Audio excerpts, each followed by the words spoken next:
Voilà, j'étais attiré par les gens de bien.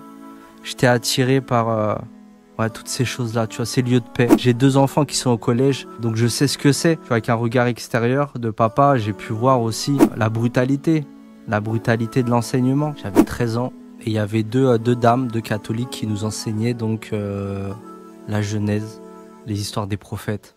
Incroyable, ça a été les plus beaux moments de ma vie, tu vois. Et puis voilà, il y avait les petites batailles entre quartiers, etc. Tu vois, les histoires. C'est Dieu, quoi. Tout est centré vers Dieu. Et ça me plaît énormément, tu vois. Et à l'époque, il n'y avait pas énormément de livres, énormément de librairies musulmanes. Et donc, on a appris comme ça, par la lecture, le fait d'assister à des cours, des séminaires. Salam alaikum Nicolas, merci d'avoir accepté l'invitation, ça fait plaisir. Bienvenue sur ce nouveau format, histoire de converti, mais là, pour le coup, avec une vraie personne, une vraie histoire. Enfin, non pas que les histoires n'étaient pas vraies, mais elles étaient prises sur Internet. Donc Elles étaient fausses, voilà, on vous l'annonce. Et du coup, toi, t'es d'origine, tu viens d'où? Est-ce que tu peux nous dire qui tu es? Qui est Nicolas Ibrahim? Et est-ce que tu peux nous raconter ton histoire? Moi, je suis comme beaucoup disent, un citoyen du monde. Tu sais cette parole où il y a un gros Ok. débat là-dessus. Ma maman, elle est bretonne. C'est une Ok. pure bretonne. Donc, elle a grandi famille catholique pratiquante. Mon père, lui, il est d'origine espagnole. Son père, il est arrivé en France à l'âge de 12 ans pour travailler, parce que c'était la Hesse en Espagne. Et ensuite, donc voilà, mon père, il a grandi dans les bidonvilles. Ma mère, elle a grandi dans une ferme bretonne. Et après, comme c'était de nouveau la Hesse en Bretagne, ma mère, elle est partie travailler à la capitale. Et mon père, lui, a grandi dans les bidonvilles, donc dans la banlieue parisienne. Donc je suis breton, espagnol, banlieusard, si je puis dire. C'est un mélange de cultures. Beaucoup de gens qui me rencontrent m'appellent l'Européen. Et voilà, nous, on a grandi dans la diversité, dans les banlieues, que ce soit le papa et moi, mes frères et sœurs, tout ça. Ok, c'est intéressant. Donc du coup, tu viens d'une famille française avec des origines un petit peu chrétiennes, tu disais. Et quel était ton rapport avec la foi, la spiritualité quand tu as grandi? Est-ce que tu as grandi dans une famille où ça pratiquait beaucoup ou Alors, à cette époque-là, la foi, elle est imprégnée dans la culture française. Aujourd'hui, un peu moins, ou du moins dans les grandes villes, c'est compliqué, surtout Paris et sa banlieue. Voilà, il y a un mélange culturel qui est tellement fort que la foi n'est pas ultra présente, on va dire. Et moi, donc, je pense que mes parents, ils m'ont fait grandir donc dans des valeurs claires. Mes parents ne m'ont pas enseigné la religion, voilà, ils m'ont pas enseigné la religion, mais c'était des gens très religieux dans leur, ouais. euh, dans leur mode de vie, tu vois. Ok, ouais, ils avaient des valeurs, ils étaient attachés à certaines valeurs. Il Mm. fallait pas transgresser ces valeurs-là, j'imagine. Du côté de mon père, c'était compliqué parce que lui, à son époque où il était petit, tout le monde était communiste. C'est une parole d'un de mes cousins qui a plus de 60 ans. Et à cette époque-là, donc, on n'enseigne pas trop la foi, tu vois, dans les milieux ouvriers, tout ça. Chacun vient pour bosser, pour survivre et s'intégrer comme il peut, survivre, parce qu'il y a la période d'après-guerre qui est très compliquée, très très très compliquée. C'est pour ça qu'ils sont venus aussi, pour reconstruire, pour faire monter l'économie, tu vois. Puis du côté de ma mère, elle a reçu toute l'éducation catholique en Bretagne, puisque elle a grandi en Bretagne, donc c'est Hmm. quelqu'un de très religieuse. Mais après, voilà, quand on vient dans un endroit pour travailler, pour survivre, on lâche un peu ses traditions. Les traditions sont moins présentes en banlieue, à Paris, à cette époque-là, parce que vraiment, là, il y a ce mélange, il y a ce mouvement multiculturel. Et tu as grandi sur quelles valeurs, du coup, quelles sont les valeurs qui t'ont le plus marqué dans l'enseignement de tes parents? C'est compliqué. Mon père, il est parti très tôt de la maison. Donc, ça veut dire que ma mère, elle a dû enchaîner 2 travails. Je la voyais quasiment pas. Donc, je voyais ni mon père ni ma mère. Les valeurs que j'ai récupérées d'eux, c'est des valeurs, je pense, inconscientes, Hmm. qui sont innées. Et voilà, moi, j'ai grandi toujours. J'avais comme but d'être quelqu'un de bien, de faire le bien. J'étais très introverti. J'aimais beaucoup les choses positives. Donc, ça veut dire que j'essayais d'avoir un comportement, d'être un miroir, tu vois, transparaître la positivité pour derrière la recevoir, tu vois, en retour. Donc D'accord. Je me prenais pas trop la tête, mais j'avais beaucoup de questions existentielles, surtout plus je grandissais, plus je commençais à me poser plein de questions. Donc, pour résumer, et pour répondre à ta question, j'ai pas reçu une éducation religieuse dès mon plus jeune âge, mais quand j'ai grandi, à un moment donné, ma mère m'a déposé chez mes grands-parents en Bretagne, donc j'ai vécu un peu, et c'est là que j'ai découvert la tradition catholique. Ma grand-mère, elle nous chantait des comptines en patois sur Saint Antoine de Padoue, plein de voilà des comptines qui sont connues. Mon grand-père, il travaillait dans l'agriculture, dans les champs, donc on était en botte toute la journée, tous les jours, du matin au soir. On allait planter les légumes, les récupérer. Il y avait les animaux de la ferme. On était au milieu de nulle part, il y avait rien. À cette époque-là, il n'y avait même pas Internet. Je sais même pas s'il y avait un fixe. S'il devait y avoir un fixe, peut-être, ouais. Et la télé, on l'allumait vraiment. Le grand-père, il voulait qu'on l'allume que pour le 20h, sinon on n'avait pas le droit de l'allumer. Et voilà, moi, j'ai grandi un peu comme ça. J'ai découvert la tradition catholique de cette manière, avec l'amour de mes grands-parents, proche de la nature. Et c'est quelque chose, voilà, c'est quelque chose qui m'a marqué dans ma vie. Et mon grand-père, il avait toujours, voilà, des petites citations. Quand il y avait du tonnerre, il parlait de Dieu, il citait Dieu. Le dimanche, il allait à la messe. Voilà, je me rappelle que je venais avec lui, on s'habillait, il se lavait, il mettait ses plus beaux vêtements, il mettait du parfum. Et puis, il me donnait toujours un bonbon. C'était le seul jour de la semaine où il me donnait un petit bonbon. C'était le dimanche, avant d'aller à la messe, tu vois. Et voilà. Et puis, il y a une petite anecdote que ma mère, elle aime bien citer. C'est que quand j'étais petit, j'aimais trop aller dans les bras comme ils disent, le curé là-bas. Tu vois, j'aimais beaucoup. J'aimais beaucoup en fait parce que voilà, j'étais attiré par les gens de bien. J'étais attiré par ouais, toutes ces choses-là, tu vois, ces lieux de paix, de tranquillité. Ouais. Et après, voilà, quand je suis revenu sur Paris, ça a été une double claque, écrasement de tête. C'est-à-dire qu'à Paris, il y a plus de tradition, il y a plus de spiritualité. Dans mon milieu, du moins dans mon milieu, je veux pas condamner la capitale et ses environs. Mais en tout cas, voilà, on savait pourquoi on était là. On était là pour aller à l'école, recevoir une bonne éducation, préparer son parcours professionnel. Et c'est tout. On était là pour survivre, avoir un bon travail, comme nous disaient nos parents. Et puis, il n'y avait plus de spiritualité, il n'y avait plus rien. C'était vraiment... c'était le charbon, comme on dit. C'était le charbon, quoi. Charbon, Voilà. on connaît. Et justement, est-ce que c'est ce manque de spiritualité-là qui t'a fait remettre en question tes croyances ou... Ouais, j'ai eu un vide.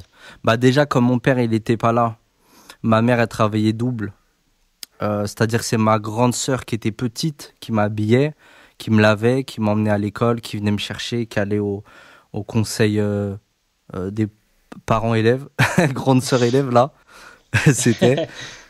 Et j'ai grandi avec beaucoup de tristesse, je le répète souvent quand je D'accord. parle de moi, parce que j'ai pas honte. Et puis je pense que voilà, j'ai identifié cette souffrance en moi, et ça a été pour moi un moteur, tu vois, Hmm. pour me poser plein de questions. Quel genre de questions tu t'es posé pour en arriver à ta conversion? Enfin, ou du moins pas à ton conversion, mais plutôt à tes premiers pas dans l'islam. Qu'est-ce qui t'a guidé? Alors l'islam, c'est arrivé vers 17-18 ans. En banlieue, ça arrive vite, hein. Parce que j'entends dans les campagnes, il y en a, ils se convertissent ça dans la vingtaine, la trentaine, Ouais. quarantaine. En banlieue, ça arrive vite, puisque, voilà, et c'est là où je voulais en venir, c'est pour ça que je voulais pas condamner totalement la capitale et sa banlieue. Il y a une grande communauté musulmane, machallah, qu'elle soit maghrébine, qu'elle soit noire africaine, qu'elle soit turque, asiatique, pakistanaise, peu importe. Il y a une grande communauté musulmane qui sont encore attachés à leur tradition, même s'ils sont là comme tout le monde, ils essayent de survivre, etc. Et je pense que cette spiritualité, cette pratique qu'ils avaient, elle m'a conquise, tu vois. Mais quand j'étais jeune, avant que j'en arrive à Dieu, j'ai mis du temps, même si j'ai commencé à cogiter très très jeune. C'est-à-dire que je pense que vers 7-8 ans déjà, je commençais à me poser des questions. Pourquoi j'étais là? Pourquoi on était là? Pourquoi ma conscience n'est que dans mon corps? Et pourquoi... Est-ce que les autres ont une conscience comme moi? Tu vois, c'était les petites questions que je me posais. Je me disais, est-ce que les gens, ils pensent comme moi? Je pense dans mon corps. Est-ce qu'ils pensent dans leur corps comme je pense dans mon corps? Tu vois, ça va loin, tu vois. Quand on reçoit pas une éducation religieuse, on va dire théorique, on est un peu perdu dans ce monde quand on est jeune. Donc j'étais un enfant un peu seul, un peu introverti. Euh, et j'ai essayé, on va dire, j'ai passé ma vie en autodidacte, je pense. Ça a Hmm. été ça. Et je me complais dans cette méthodologie jusqu'à aujourd'hui, puisque ça m'a toujours réussi de penser par moi-même, de rechercher par moi-même, quoi qu'il arrive. Et Ok, on ne je vois. change pas une équipe qui gagne. Tu vois? Subhanallah, c'est bien. Ouais. C'est Ouais, ouais, je comprends. Je comprends, je fonctionne un petit peu pareil. Donc ce sont des personnes qui t'ont conquise dans leur façon de pratiquer l'islam, du coup. En fait, ouais, je me suis rapproché de Dieu en voyant mes grands-parents catholiques. D'accord. Ouais, dans un premier temps. Ouais. Ensuite, j'ai vu aussi beaucoup de valeurs chez des non-croyants. D'ailleurs, il faudrait redéfinir ce qu'est la croyance, tu vois. On croit tous en quelque chose, même si on se déclare non-croyant, entre guillemets, c'est-à-dire ne faisant pas, n'ayant pas d'appartenance à une religion. Donc, je pense qu'on croit tous en quelque chose. Il y a des gens, voilà, qui avaient des valeurs aussi. Et puis, euh, et puis j'ai vu un côté noir aussi, et je pense que c'est un côté noir qui m'a fait beaucoup peur, où j'ai eu beaucoup de sensibilité par rapport au bien, mais aussi par rapport au mal. Et donc cette sensibilité, je pense qu'elle a engendré plein de questions existentielles dans ma tête. Et je me rappelle que quand j'étais jeune, début d'adolescence, j'arrivais pas à dormir la nuit. Je faisais que de penser. J'avais beaucoup d'insomnie. Je suis quelqu'un à la base, j'ai beaucoup d'insomnie. J'ai du mal à dormir Ok. la nuit. Ouais. Et je cogite, je pense beaucoup. Comme beaucoup, on pense mieux la nuit quand il faut dormir. C'est vrai C'est ça. là où tous nos voyants, tu sais, ils sont allumés et là, on est à l'affût. Et puis c'est un moment opportun où il y a un calme, il y a une sérénité. La nuit, tu vois, c'est quelque chose de calme, de reposant. Et comme j'étais beaucoup malade quand j'étais jeune, ça veut dire que j'étais asthmatique. Mais Ah, on ok. n'avait pas encore les traitements. Mon père a vécu un peu la même chose. Il n'a pas pu aller à l'école à cause de ça. Et Ah c'est un oui. autodidacte aussi. Ils l'ont même envoyé tu sais, à l'époque, on envoyait dans des centres de rééducation. On envoyait les enfants malades dans les montagnes. Et c'était les bonnes sœurs et tout. Et c'était pas facile, tu vois. Ils étaient très durs. Mon père, il en a eu un mauvais. Il a été traumatisé, je pense. Et il a eu un rejet de la religion, tu vois. Et Ouais. de la Ouais. tradition. À cause À d'une mauvaise cause expérience. à cause de cet événement-là, voilà. Moi aussi, j'ai été malade. J'ai des enfants aussi qui revivent la même chose que moi. Maintenant, tu sais, on a plein de traitements. On a le RUS, on a les inhalateurs, Jibiter, tout ça. Donc maintenant, on le vit un peu mieux. Mais c'est vrai que quand on est jeune, on est fragile. Tu sais, il y a beaucoup d'humidité. Et en fait, je pense que ça, la maladie, additionné au fait que mes parents, ils n'étaient pas là. Et le fait que je sois quelqu'un qui réfléchisse beaucoup, qui est très sensible, je pense que tout ça, ça m'a emmené, voilà, à me poser énormément de questions et à en souffrir un peu. Et cette souffrance, elle a été un moteur pour toi, du coup, derrière, pour chercher. C'était un petit peu une quête de vérité, j'imagine, ce que tu as Moi, traversé. j'essaie de comprendre mon rôle. Et Ouais. après, et en parallèle, le rôle du monde, puisqu'on est lié à un monde, effectivement. Donc j'essayais d'essayer de comprendre tout ça très jeune, tout seul. J'avais pas un papa qui me parlait, qui me donnait des conseils, qui me disait fais attention à ça, va plutôt là, ça c'est bien, continue. Mes parents, ils étaient pas là, tu vois. Donc ça veut dire que j'ai dû forger en moi le père et le fils, tu vois. Le père, la mère et le fils. Et c'est ce qui fait de moi aujourd'hui quelqu'un d'ultra indépendant. Mais je m'enferme pas dans ça parce que ça peut être un piège. Voilà, j'ai bien cerné l'importance du développement relationnel. Tu vois, c'est très important. Mais en tout cas, voilà, c'est mon expérience, tu vois, là-dessus. J'étais un enfant hyperactif aussi un peu. Ok. Et tu vois, un peu hyperactif. Mais à l'école, voilà, j'avais beaucoup de problèmes. J'étais puni tous les jours. Ma mère, elle venait me chercher, elle m'engueulait derrière. Je comprenais pas, en fait, pourquoi je je devais faire tout ça en fait? Pourquoi je devais apprendre? T'arrives au CP, t'es là, ouah, t'as ça. T'as vu le CE1, c'est pareil. Ça. Moi, j'ai des enfants. J'ai 2 enfants qui sont au collège. Donc, je sais ce que c'est. Tu vois, avec un regard extérieur de papa, j'ai pu voir aussi euh, la brutalité. La brutalité de l'enseignement. Donc, on passe de la maternelle où t'es un bébé, on te dit rien. Et après, bam, tu rentres directement au CP. Et là, on te dit, tiens, on te donne les clés. On te dit, vas-y, gère ta vie. Tu deviens plus responsable, quoi, Ouais, donc à un tu vois, jeune c'est âge. ouais. Ouais, en fait, c'est la brutalité plus, c'est Oui. ouais, c'est un il y a en fait, c'est pas progressif, tu vois, c'est vraiment ça fait un pic, tu vois comme ça. Bam. Donc forcément primaire catastrophique. Voilà, ma mère elle m'emmène voir un psychologue. Le psychologue, il m'analyse plusieurs séances et après il appelle ma mère à la fin et il lui dit madame, je pense que en gros, c'est vous êtes pas assez présente, vous faites pas assez de choses avec lui. Tu vois, on entend des choses comme ça. Il y a des gens, Ouais, par exemple, ils ok. vont écouter. Il y a des mamans, elles vont écouter, elles vont dire, mais moi, j'emmène mon fils et tout. On lui a déclaré peut-être un TDAH, peut-être ou autre chose. Et pareil, en fait, c'est un cycle. Tu vois, la vie, elle est pas si complexe que ça. Tu vois, dans certaines choses, elle est complexe, mais dans les mots de société, c'est souvent les mêmes choses qui se reproduisent. Tu vois. Ouais, on retrouve les mêmes schémas. Et surtout dans les sociétés où la spiritualité s'est perdue, justement, où il y a beaucoup place à l'individualisme, il y a ces Un mots-là qu'on retrouve. rationalisme aussi, ouais. Ouais, Un c'est ça. rationaliste qui sait pas où il va, tu vois, on sait pas. Ouais. On te dit sois conscient, mais on peut pas t'aider à ne plus souffrir, tu vois. Du coup, maintenant, je voulais savoir à quel moment tu t'es dit, là, je vais prononcer ma shahada, ou, enfin, je sais pas si tu te l'es dit, mais à quel moment tu t'es dit, là, c'est bon, l'islam, je veux être musulman, tu vois. Ouais, c'est vrai que avec ce que je t'ai raconté précédemment, comment on passe de ça à la shahada, tu vois. Alors, en fait, avant de faire la shahada, je suis allé voir ma maman et je lui ai demandé de m'amener voir un curé en Ok, banlieue. Voilà, je voulais faire ma shahada, mais catholique. ok, ouais. Tu voulais Voilà. te convertir au christianisme. Voilà, c'était la seule chose que je connaissais, puisque même si on fréquentait beaucoup de musulmans à cette époque-là, eh ben, on n'avait pas une connaissance, même eux peut-être, ils n'avaient pas une connaissance vraiment théorique de leur religion, tu vois.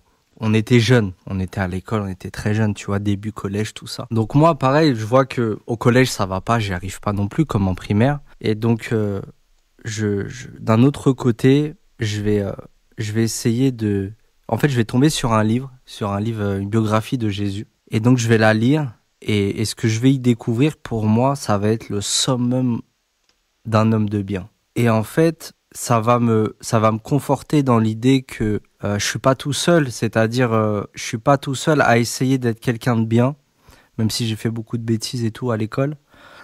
J'étais pas tout seul, tu vois, et que c'était possible de devenir quelqu'un de bien. Et j'avais juste ce petit problème j'avais pas de théorie religieuse, donc j'ai voulu repartir de zéro. Et ce qu'il faut savoir, c'est que, ce que j'ai déjà raconté aussi dans d'autres interviews, c'est que ma mère, je suis le seul de ma famille à ne pas être baptisé. C'est-à-dire que ma mère, elle a reçu une pression de la part de sa famille sur le fait qu'il fallait me baptiser, etc., que j'ai un enseignement catholique. Et elle a pas voulu, elle a préféré que je choisisse moi, ma voie, tu Je vois. rigole parce que c'est exactement la même chose pour moi. Ah, C'est c'est un truc de pareil. ouf. Mais vas-y, je te laisse continuer. Et ben ça fait plaisir de voir que quelqu'un enfin. Et voilà, donc en général, voilà, là on va dire ça, même des convertis et tout, ils vont dire, mais moi je suis baptisé, moi j'ai ma communion, j'ai ci, j'ai ça, tu vois. Et c'est vrai que c'est rare de vraiment essayer de comprendre que il y a des frères, des Européens convertis, qui ne sont pas passés par la case religion, tu Oui. vois. Et ça, il y en a, il commence à en avoir de plus en plus. Et donc, ma mère, elle leur a dit, il choisira quand il sera grand ce qui est bon pour lui, ce qu'il Ah aura bah, c'est découvert. incroyable. C'est un des plus gros cadeaux que ma mère m'a fait, avec du recul, bien sûr, avec du recul. J'encourage tout le monde à donner une éducation religieuse à ses enfants. Moi, le premier, c'est ce que je fais. Mais dans mon expérience, avec beaucoup de recul, j'ai 34 ans maintenant, je me rends compte que ça a été une autonomie que ma mère elle m'a offert. Ça a été la plus grande autonomie dans ma méthodologie de vie de jeune garçon. Tu vois. Et donc quand moi, ma mère, je viens la voir et je dis maman, je veux que tu m'emmènes voir un curé, elle est choquée parce qu'elle a, entre guillemets, elle a tout fait pour pas que j'aille vers le catholicisme et j'y vais, tu vois.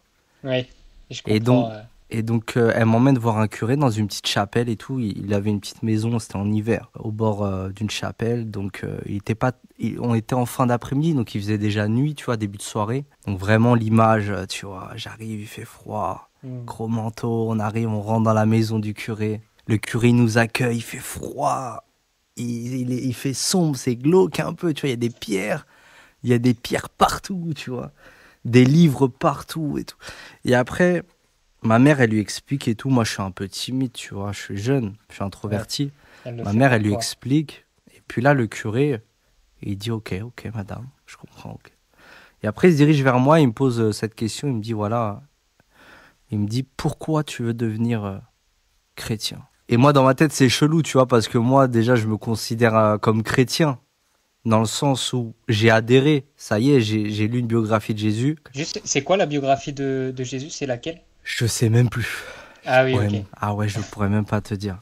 Et ça m'a marqué en fait, tu vois, c'est comme une sira, tu vois, mais c'était Isa alayhi Ouais, salam et c'est là. avec, avec la version des catholiques, tu vois, des chrétiens. Et donc, euh, et Il te donc pose la pour moi, question du coup. voilà, il me dit pourquoi tu veux devenir chrétien? Donc déjà, tu vois, pour moi, il était normal que dès que t'adhères, t'es devenu Ouais. ce en quoi tu as adhéré. Tu vois. Donc j'ai dit, bon, vas-y, c'est pas grave. Je vais pas faire le mec relou. Déjà, s'il peut m'aider vers la guider et arrêter mes bêtises, etc., d'enfants difficiles, allez. Je réfléchis, je me dis, mais c'est quoi cette question? En fait, avec du recul, je comprends pourquoi j'ai mis du temps à répondre. Parce que j'avais pas compris sa question. Et pour moi, en fait, c'était clair, c'était parce que je l'aimais, parce que j'aimais Dieu, tu vois. Hmm. Donc je lui ai dit, bah, parce que j'aime Dieu, en fait. Et je savais pas si c'était une bonne réponse, tu vois, s'il y avait Ouais. une réponse précise à donner, je savais pas du tout, tu vois. Et donc, euh, et donc le curé, il est là, il me regarde et ok. Je pense que c'est ça qu'il attendait avec beaucoup de recul. Maintenant, Hmm. moi, je suis éditeur, donc je suis un acteur dans la communauté musulmane francophone. Donc maintenant, je comprends. Je comprends sa réaction, sa question, sa réaction. On recherche la sincérité chez quelqu'un qui souhaite rentrer dans une religion. On lui demande la première chose, est-ce que tu le fais par toi-même? Est-ce que c'est quelque chose, voilà, ou est-ce que c'est comme ça, c'est une mode, suivre les copains, etc. Et il m'a dit, écoute, tu vas faire le catégisme. Donc j'ai commencé à faire le catégisme, j'étais qu'avec des enfants. J'avais 13 ans. Et il y avait deux dames, deux catholiques qui nous enseignaient donc la Genèse, les histoires des prophètes. Incroyable, ça a été les plus beaux moments de ma vie, tu vois, où j'ai Hmm. découvert d'autres histoires que celles de Isa alayhi salam, de Jésus, tu vois. Et donc, je pense qu'à ce moment-là, la foi, elle est encore plus montée en moi, tu vois. Elle est montée. Parce que je me suis dit, mais en fait, finalement, dans notre histoire, contrairement à, on nous l'explique pas assez à l'école, puisqu'on est dans une société sécularisée, tu vois. Finalement, je me disais, j'avais l'impression que on m'avait caché ça. On m'avait caché qu'il y avait des hommes bien parmi les grands personnages de notre histoire, nous, en tout cas européens, vu ils sont pas européens, Oui. les prophètes. Mais au début, on le sait pas, on comprend pas, tu vois, on est jeune, on sait pas, tu vois. Et donc, voilà, on découvre la foi, on découvre tout ça. Et puis, euh, et puis, je commence à aller mieux. Je commence à essayer de travailler un peu à l'école. Mais comme j'avais beaucoup de retard, c'était compliqué. Donc, Ouais. je commençais à être fragile. Et puis, j'étais tout seul dans mon cheminement, tu vois. J'étais un peu perdu, tu vois. Et puis, tu vois, c'est les premières bêtises. L'adolescence, c'est les premières grosses bêtises. Donc, les quartiers, les filles, etc. Les adolescents, quand même, on parle beaucoup, on dit, ouais, les adolescents, l'adolescence. Mais c'est pas évident parce que c'est là où on découvre tout. Hmm. On se découvre nous, notre corps, etc. On commence à devenir un homme ou une femme. Et donc, c'est un chamboulement dans notre vie. Et puis, dans la société, on nous aide pas trop aussi par rapport à tout ça. Un jour, je finis le catéchisme, j'étais pas très bien. Et puis, on me demande de m'agenouiller devant une croix, tu vois, dans une chapelle, pour demander des choses à Jésus. Et donc, ça, en fait, ça a été le moment de rupture. Ouais. je suis plus jamais revenu. T'as trouvé qu'il y avait quelque chose qui clochait, quoi, à ce moment-là. Ouais, en fait, il y a eu deux choses. Avec du recul, il y a deux choses. La première, j'étais prêt à me soumettre, mais que à Dieu, pas auprès d'un homme comme moi. Deuxièmement, je voulais pas. En fait, j'avais nourri beaucoup d'orgueil en moi. Ça veut dire que même quand je suis devenu musulman, j'ai fait mes premières prières. Moi, après, j'en parlerai peut-être après, puisqu'on y arrive. Mais en gros, j'avais beaucoup d'orgueil, vu que j'ai grandi avec beaucoup d'autonomie, indépendant, sans autorité. J'ai défié l'autorité de l'école. J'ai été même viré de mon collège à la fin. Et ça a été après la rupture avec la chrétienté. J'ai fait fois 3 des bêtises que je faisais. Ah ouais, à Donc, partir de ce moment de rupture. ouais, j'ai commencé à fréquenter les quartiers, à faire de l'argent par mon propre moyen. J'ai commencé à être populaire aussi, tu vois, pour tout ça. Et puis voilà, il y avait les petites batailles entre quartiers, etc. Tu vois, les histoires. Ce qu'il faut savoir, c'est que mon collège était devant une cité que je fréquentais. Et donc, il y avait des bagarres à chaque sortie. C'était des couteaux, Ouais. des machettes, il y avait voilà, c'était la guerre, quoi, tu vois. C'était le collège le plus mal vu du coin. Je suis rentré dans un échec scolaire, dans une partie, ça a été la partie la plus sombre de ma vie, la plus obscure, T'étais tu en vois. quelle classe à ce moment-là? T'étais toujours au collège? Cinquième, quatrième, troisième. Ok. Voilà. Et puis là, c'est une catastrophe. Je commence à faire des délits. Première garde à vue. Problème avec la police, tu vois. Physiquement. Après, tribunal pour mineurs. Donc en fait, Ok. tout est allé très très vite. Tout est allé très très vite. Et puis au collège, tu sais, je m'asseyais au fond de la classe, à côté du fameux radiateur. Donc c'était le bureau, où il y avait le plus de chewing-gum collé en dessous, Ah oui, d'accord, ouais. Je qui vois. était le plus... C'était un bureau sculpté, tu vois. C'est toujours les artistes au fond de la classe. Et j'écrivais des textes, des textes, du rap, tu vois, j'écrivais beaucoup des textes de rap.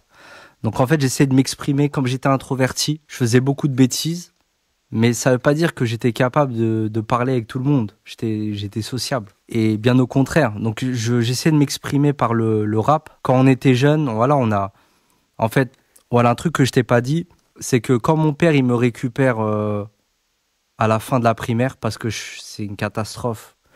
Mon expérience en primaire est une catastrophe. Ma mère insiste, mon père il me récupère un week-end sur 2. Et mon père, c'est un ancien auteur-compositeur. Ok. Il me récupère et puis il essaye de trouver des activités que je m'émancipe par la culture. Et mon père, il va m'initier à plein de choses, aux arts martiaux. Il va m'initier à la musique, comment enregistrer un son, comment jouer de la musique, comment écrire. Il va corriger avec moi. Et tu sais, mon père, à cet âge-là, il a 50 ans déjà. Ok.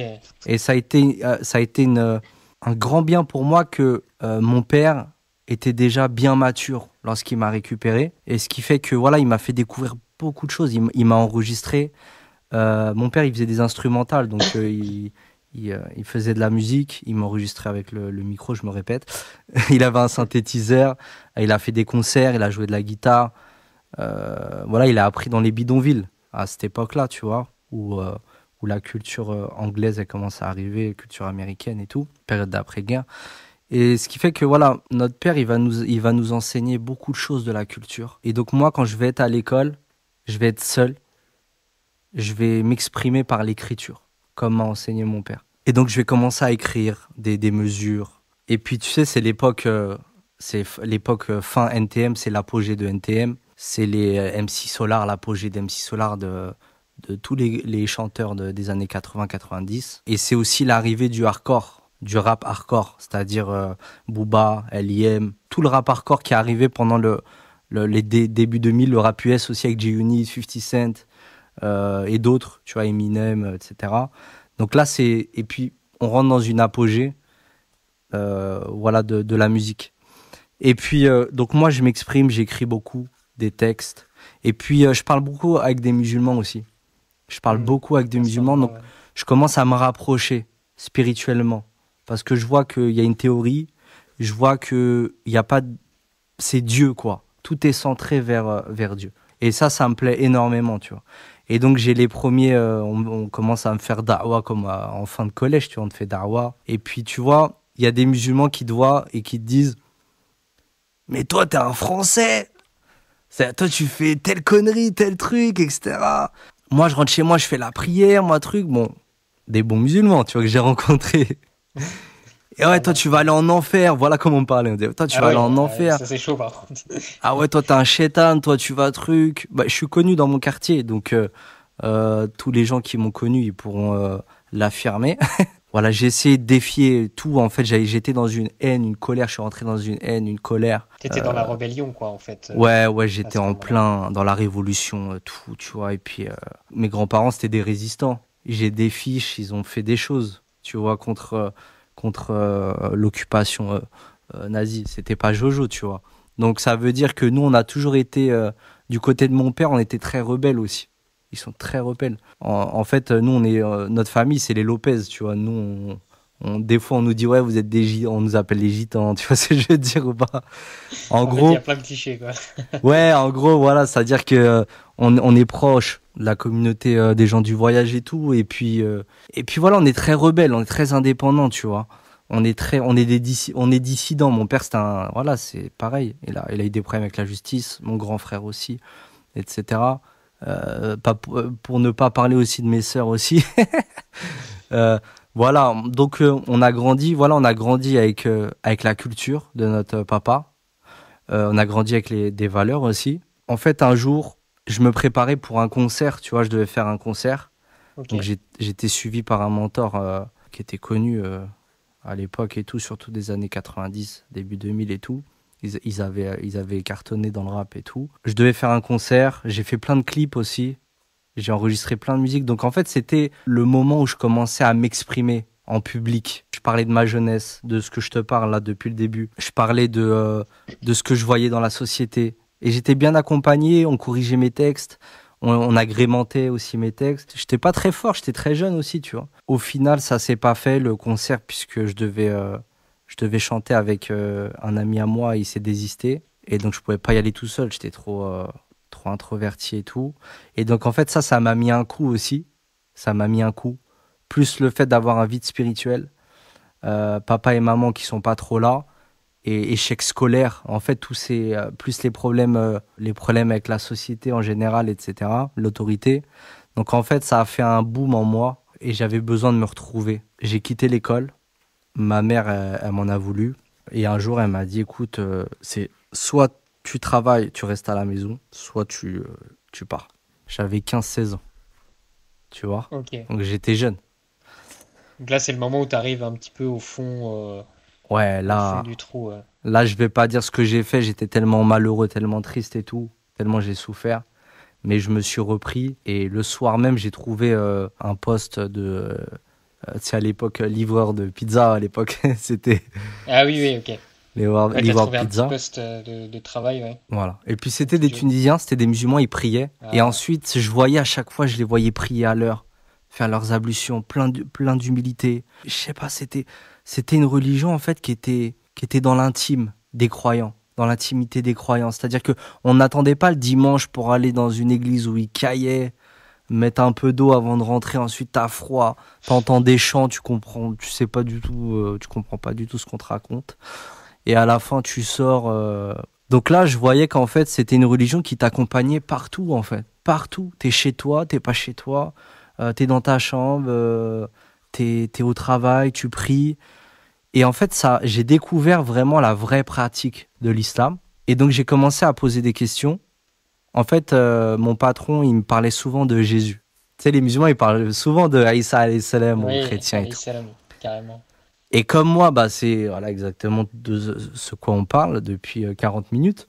Moi, c'était Jésus, tu vois, le modèle. Et il commençait à me parler de Jésus, donc à me parler des prophètes, donc des choses que j'avais vues en catéchisme il y a quoi? Il y a peut-être 2 ans. Donc là, j'ai 17 ans. Il y a 3 ans, ouais, 3 ans. Et là, je me dis, attends, là, il me ramène dans cette époque-là où j'avais de la rancœur, j'étais un peu dans le rejet. Donc en fait, tu vois, j'étais mitigé. En fait, il touchait quelque chose en moi, tu vois. Ouais, ça te rappelait un petit peu Voilà, ce rejet, cette rébellion. et lui, en fait, il me parlait, il me disait, écoute, il me disait, non, nous, on prie pas Jésus, nous, regarde, nous, on prie Dieu, regarde, nous, on prie là, on fait les ablutions, on donne l'aumône, et tac. Et tu vois, la culture maghrébine fait que, t'as vu les Maghrébins, comment ils sont gentils, comment ils sont accueillants. Ouais, ouais, il y a une générosité, une hospitalité, ouais, carrément. Et ça, tu vois, je l'ai pas vu chez les chrétiens français. J'ai vu chez les chrétiens français, je parle de ma famille, des proches, puisque nous, on n'est que entre Européens.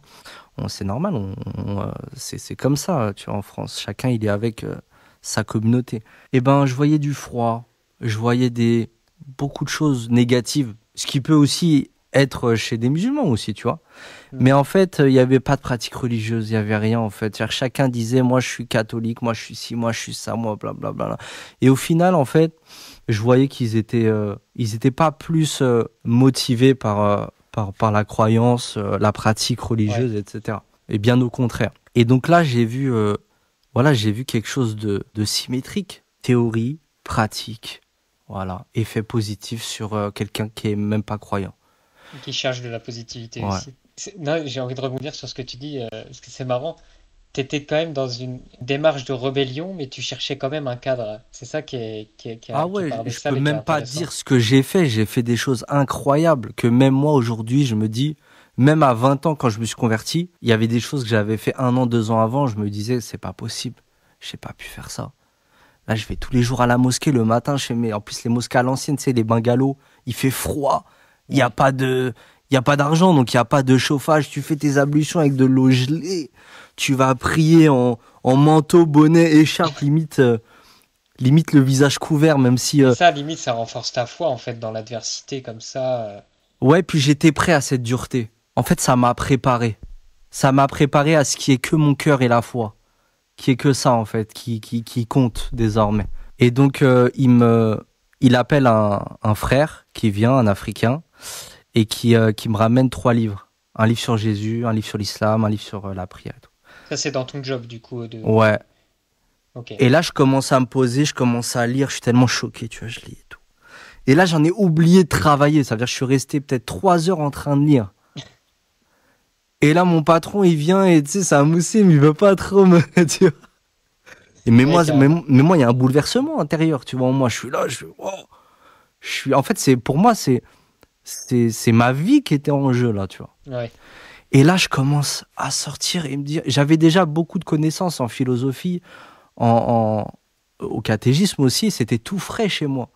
Et ce qui fait que j'écrivais, donc forcément, je lisais aussi, même quand j'écrivais des mesures, des paroles, de musique, etc., je m'informais sur plein de choses. En plus, c'était le début d'Internet, les premiers ordinateurs, Facebook, tu vois. On s'informait, tu vois, comme ça, en regardant, on allait sur les forums, papa.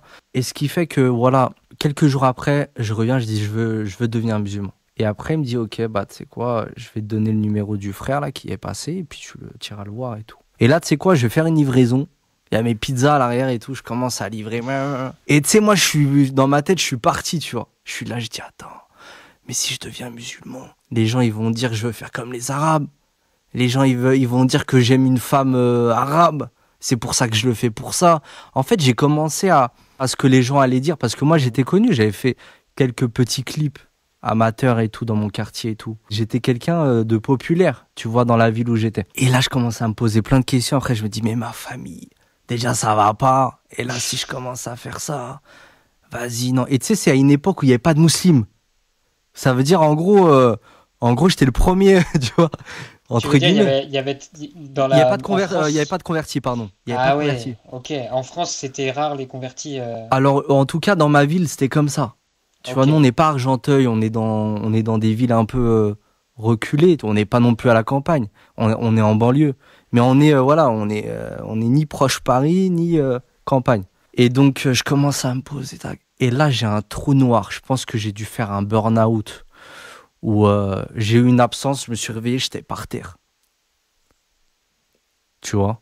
Et en fait, juste avant, en fait, je me suis dit quoi? Je me suis dit non, je vais pas faire ça, je vais pas me convertir. Je me suis dit, je vais pas Ah, me t'as convertir. vraiment eu un doute, quoi. Ouais, Mais j'ai au dit fond de non toi, parce que, t'avais envie quand même, quoi. ouais, je me suis dit, en fait, ce qui va se passer après, ça va être trop.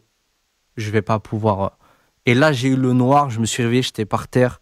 Il y avait des voitures autour de moi, on m'a relevé. On m'a dit, ça va et toi, non? Et là, J'étais en train de trembler, tu vois. Je me dis, qu'est-ce qui s'est passé et tout. Ah, t'as eu un blackout pendant que t'étais sur... tu conduisais? Ouais, pendant la moto, exactement. Ah oui, d'accord. Et je me relève et tout, je prends ma moto et tout. Je dis, waouh, attends, j'ai tué le truc. Qu'est-ce qu'il y a? J'essaie de comprendre, en fait, ce qui s'est passé. J'étais absent. Et donc là, en fait, je fais un lien avec mon choix que j'avais pris quelques secondes avant, c'est-à-dire de pas me convertir. Et là, je me dis, non, je me convertis. Ah, ça a été Parce- un signe un peu pour toi. Ouais, je me suis dit là, si je meurs, en fait, je vais pas mourir en me demandant ce que les gens pensent de moi, sachant que toute ma vie, j'ai été autonome, j'ai combattu l'autorité, je me suis mis tout le monde à dos. Voilà, je me suis dit finalement, ça me représente pas, je vais suivre ma foi, je vais suivre en quoi je crois, tu vois. Et après, bah, je suis rentré, le frère est venu me chercher après le travail. Je suis allé faire mes ablutions. Il m'a montré comment faire les ablutions. Il m'a dit, voilà, j'ai fait la shahada dans ma salle de bain. Ah, non, non. Et ensuite, après le travail, il venait me chercher 1 heure tous les jours. Et il m'expliquait, il me lisait les histoires des prophètes. Il me traduisait les histoires des prophètes. Je crois que c'est celui de Ibn Kathir, tu vois. Ouais. Et donc là, ça y est, j'étais musulman. Donc ça veut dire que je commençais à demander qu'est-ce que je dois faire, qu'est-ce que tac, tac. Et lui me conseillait, tac, tac. C'est un converti aussi, noir africain, et qui était dans mon quartier, mais qui était déjà bien, c'était un grand, tu vois. J'ai dû faire scission avec ma vie d'avant, donc les mecs de quartier viennent me voir. Ouais, attends, mais là on était dans ça, dans les business, les trucs. Ouais, maintenant c'est fini et tout, c'est haram, je peux plus et tout. J'arrête complètement et tout.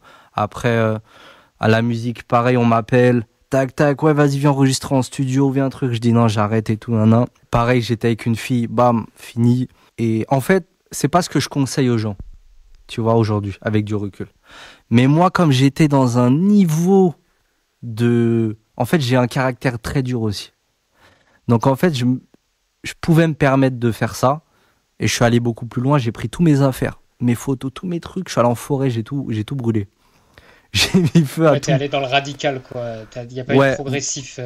ouais, en fait, j'étais tellement j'ai été heureux de découvrir la foi, l'islam, la prière, la mosquée, les musulmans, euh, le bien. J'ai arrêté de fumer, de boire, tout. En fait, j'étais heureux seul. J'avais plus besoin des autres, en fait. J'étais plus malheureux seul, et j'étais plus moins malheureux avec les autres. C'est-à-dire que j'étais heureux seul. J'étais pas dans l'extrême à cette époque-là, Mais est-ce encore. que tu étais heureux avec les autres aussi ou tu étais moins heureux au moment où tu étais musulman? Le Enfin, t'es devenu problème, c'est musulman. que tout mon entourage n'était pas musulman, donc Ouais, ils du ont coup, pas c'était compris. difficile. Ouais. Ils ont pas compris. Dans les quartiers, on se foutait de moi parce que par des non-religieux, tu vois, des Maghrébins non-religieux qui pensaient que c'était une mode, tu les arrivais pas à comprendre, ce que je peux concevoir, il n'y a pas de problème. Dans ma famille, c'était pareil, on a dit c'est une mode, ça va passer. Aujourd'hui, j'ai une maison d'édition, j'ai une librairie musulmane, Subhanallah. tu vois On ce en que je veux reparlera de dire? ça aussi, on en Ouais, reparlera, on Inch'Allah. en reparle. Mais Mais voilà, j'ai découvert l'islam. Beaucoup d'amis voulaient plus me voir parce que quand on se voyait, fallait se dégommer le cerveau, ouais, c'était tu des mauvaises vois. fréquentations que tu Donc ça veut devais. dire que, mais même eux, ils voulaient même plus me voir en fait parce qu'ils disaient on va l'inviter, il va pas boire, il va pas fumer, il va rien faire. Oh, il est chiant, il est ennuyant quoi. Il est devenu chiant, ennuyant. Mais d'un autre côté, j'ai influencé beaucoup de gens aussi. Il y a beaucoup de gens qui sont revenus me voir après, des gens qui ont fait pire que moi. Pour te dire, il y a une personne. Là, je passe du temps sur mon histoire. Mais si je Pas de souci, racontais c'est fait tout, pour. si je racontais tout, déjà, je sais même pas si ce serait halal. Pour te dire, dis-toi, il y a un frère. Il est venu, il était plus vieux que moi, donc considère que c'est un grand quartier par rapport à moi. Donc on respecte les grands quartiers et tout, tu vois. On est frères, on a la mosquée, ça y est, on apprend l'arabe, tac, on a la vingtaine et tout. Et on va à Deauville en voiture, on commence à discuter et tout. Et on discute, tu sais, des histoires du passé, des quartiers et tout. Et on dit, ouais, te rappelles, il y a un gars, il s'est fait... Là, c'est Radio Libre, hein. Ça s'est transformé en Radio Libre, le truc. Ils disent, ils ont attrapé un jeune du quartier, aurait balancé, tu sais, pour une affaire business et tout, de drogue et tout. Ils l'ont attrapé, ils l'ont ramené dans un appartement, dans le quartier, dans la cité, et ils l'ont torturé. Mais torturé vraiment, ils ont écrasé des cigarettes sur lui, il était nu, attaché à la salle de bain. C'était Scarface le truc, tu vois. Et tu sais, on parle de plein d'histoires comme ça. Bon, il n'y a pas eu que des histoires comme ça, mais voilà, ça fait partie aussi des réalités des banlieues qui, c'est important de parler, tu vois aussi. Et je pense qu'il y a beaucoup de gens qui sont friands de ces choses-là, parce qu'ils essaient de comprendre comment on peut en arriver là, tu vois. Et on parle et tout, papa. Mais personne n'avait balancé qui avait fait ça, tu vois. Et là, le frère, il me dit quoi? Il me dit, c'est moi, c'était moi. Wow, tu vois, j'étais choqué, le choc. Qui était à l'initiative de ça, tu veux dire? Ouais, exactement. Ouais, ok. Ça veut dire qu'en fait, moi, on m'avait expliqué de plusieurs sources ce qui s'était passé, ce qu'on lui avait fait que ça. Moi, j'avais pas mis de visage, puisque dans les cités, on parle pas, on dit pas, tu vois. Même s'il y en a qui savent et tout, on dit pas. Et là, je vois le gars, il est là, il fait ses prières avec moi. C'est un pieux, tu vois. C'est un pieux. Et là, tu vois, ces choses-là, ça te fait comprendre qu'en fait, tu peux revenir de loin. En fait, Allah, quand il te guide, tu peux avoir fait des choses incroyables et devenir quelqu'un d'autre et dans le bien, tu vois. D'incroyable dans le bien. Mais subhanallah, c'est au fil de comment tu as raconté ton histoire, je me dis, Allah, il t'a mis pas mal de signes quand même. Et il t'a vraiment guidé. Mais c'est pour ça aussi que après l'histoire des ablutions, je commence à apprendre la prière, etc. Je vais à la mosquée, je vais apprendre l'arabe. Il y avait des hajj dans la classe, il y avait des jeunes, des enfants. Et tu sais, c'est difficile d'avancer, tu vois, avec des niveaux aussi différents. Et donc, j'ai commencé à apprendre l'alphabet, Al-Fatiha. À la fin, j'ai quitté parce que c'était trop long pour moi. Et puis, t'as la vingtaine, tu sais, déjà, t'es conscience du retard que t'as et tu te dis, non, il faut que... voilà, j'ai du temps libre, je travaille à la pause, donc j'avais toutes mes après-midi. Donc là, je me dis, non, il faut que ça aille plus vite. Donc là, je suis allé revoir le frère qui m'a accompagné dans les débuts. Et il m'a dit, t'inquiète, je vais t'apprendre. On a commencé à faire les tomes de Médine. Il m'a validé les tomes de Médine. Ouais, tu vois, c'est l'arabe, la grammaire, etc., la conjugaison. Ensuite, c'était l'époque où il y avait une montée de séminaires, de cours, des diplômés de Médine qui revenaient d'Arabie, enseigner. Donc, on était super bien entourés. Donc, on a commencé à étudier la Aqidah, on a fait tous les moutoun, on en a mémorisé pas mal, on a fait plusieurs explications. On est même un peu trop resté dans cette matière-là, mais bon, c'était pas plus mal. À 21 ans, dis-toi que voilà, quand je me convertis, je commence à mettre et tout dans le din prière et tout, j'apprends, je lis et tout. Ouais, tu passes sur les bases, mais, quoi, ouais, mais je revois un peu mes amis d'avant. Ah. Et donc, je suis faible encore, je suis fragile. Et donc, je rechute. Mais ça va durer 3 mois. Et Dieu, il va montrer des signes encore pires que ce que je t'ai raconté. Des signes, c'est pas possible. Genre, ils s'enchaînent de toutes les 15 minutes, en fait. Tu quittes un lieu, t'arrives à un lieu, et tu te dis, non, mais c'est pas possible, les gars. Est-ce que tu as vécu un signe, genre, majeur, dans le sens où tu dis, là franchement, il y a pas, enfin, il y a pas moyen que ce soit autre qu'un signe d'Allah, tu vois. Est-ce que tu as vécu ça? Ouais, j'ai vécu des choses, mais je sais pas si je peux en parler. Ouais, tu peux. Bah, t'inquiète, si c'est privé, je comprends, il n'y a pas de problème. En fait, c'est quand j'ai été musulman et que j'ai rechuté, c'est à ce moment-là que j'ai vu des signes incroyables. Ma tête, elle était pas totalement présente. Et en fait, je voyais des choses visuellement comme si j'y étais, tu vois. Et ensuite, en fait, un jour, j'ai fait un rêve. Ah oui, à ce rêve-là aussi. À ce rêve-là que j'ai beaucoup raconté quand j'avais la vingtaine et après j'ai un peu oublié. En fait, je fais un rêve. Je rentre dans une pièce, elle est sombre. Et en fait, il y a une porte au fond de la pièce qui est fermée, non, qui est ouverte. Il y a un compte à rebours au-dessus. Et bam, le compte à rebours, il se déclenche. La porte, elle commence à se fermer. Et il y a une lumière dans cette porte. Et là, je m'avance pour aller vers cette porte, pour la franchir. Et en fait, je vois comme des esprits, des djinns, tu vois, qui me tirent. Il me dit non, reviens et tout, on était bien ensemble et tout, non. Tu vois, Ah genre oui, dans le d'accord. haram. Ah oui, c'est T'as très compris? explicite. Non, mais Ok. c'est une folie. C'est ouf. La scène, c'était du Spielberg, c'était un Tarantino le truc. Je suis là, bam, ils sont en train de me tirer et tout. Et moi, je commence à paniquer, tu vois. Parce que je vois la porte, tac, le compte à rebours. Et je sens qu'en fait, c'est Allah subhanahu wa ta'ala, tu vois, c'est la voix de Dieu et qu'il faut que j'y aille, tu vois. Et là, ils sont là, ils essayent de me prendre par les émotions, les sentiments et tout. Et là, je vois la porte, elle se ferme devant moi et je commence à pleurer. Je me réveille en sanglots, tu vois. J'avais trempé tout mon lit, tu vois. J'avais trempé Ah tout oui. mon lit. Et là, en fait, je me suis dit, c'est fini. Et ça, c'est après cette rechute des 3 mois C'est après ta voilà, conversion. c'est la fin de la rechute. Ouais, Ouais. ok. Et là, je me dis, faut que je trouve une femme pour m'accompagner. Faut pas que je reste seul, en fait. Et c'est là que j'ai rencontré ma femme. Et après, voilà, on s'est vu plusieurs fois. Et après, on a eu une discussion. Et je suis allé voir son père. Et on s'est mariés directement, tu vois, avec l'imam de ma ville. On s'est mariés. Ensuite, on a emménagé. J'ai commencé à travailler. Voilà, être sérieux. Et puis, on a fait notre premier pèlerinage à la Mecque. Quand je suis arrivé à Médine, j'en parle dans un livre que j'ai écrit rapidement comme ça, Miracle au Ramadan, que j'ai écrit cette année. Ok, trop bien. Bah, je le mets ici. Ouais, Miracle Ramadan. J'explique ma découverte de Médine, que je parlerai pas. Ouais, Je vais bah pas oui, vous bien sûr, spoiler. bien sûr. Et ensuite, quand je vois la Kaaba aussi. Tu vois, quand je vois la Ouais, Kaaba, tu c'est dois un avoir choc des traumatique. émotions, ouais. Choc traumatique, c'est même pas... J'arrivais même pas à pleurer, en fait. J'étais dans un choc traumatique comme ça. Et le truc, c'est que je m'assieds devant des savants, devant des imams. Je comprenais rien. Tu vois, c'était en arabe. Je comprenais rien. Et ensuite, j'ai découvert un étudiant de Médine qui était là-bas. C'était un Français converti et tout, machallah, qui est connu, qui a étudié au Yémen et qui m'a dit, écoute, il m'a dit, tu rentres à Paris, tu chopes quelqu'un qui connaît l'arabe et tu lui dis, si tu crains Allah, tu vas m'enseigner la langue arabe. Tu vois. Et, et ensuite, l'année prochaine, tu reviens et tu as un minimum d'arabe pour, tu vois, pour comprendre un peu, etc. Et donc, je suis rentré, j'étais déterminé.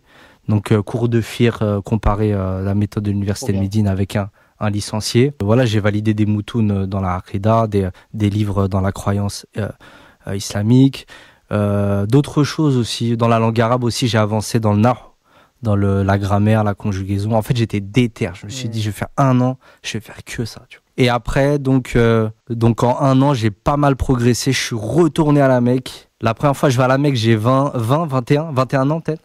J'y retourne, j'ai 22, 23. Là, je commence à comprendre. Je m'assis devant Cheikh Al-Fawzan, Hafidallah, Cheikh Abdelaziz Al-Shir, Rahimahullah, qui est décédé il y a 2 semaines. Très grande tristesse. Voilà, devant Cheikh Louhaidan, Cheikh Abdelrazak Al-Badr. J'en parle aussi dans le livre Miracle Ramadan.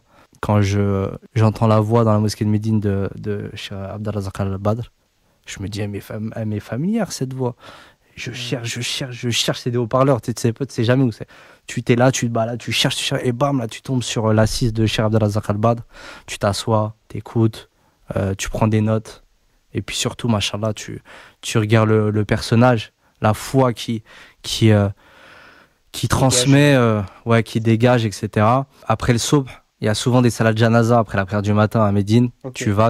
Tu portes des corps après la prière au cimetière où il y a beaucoup de sahaba.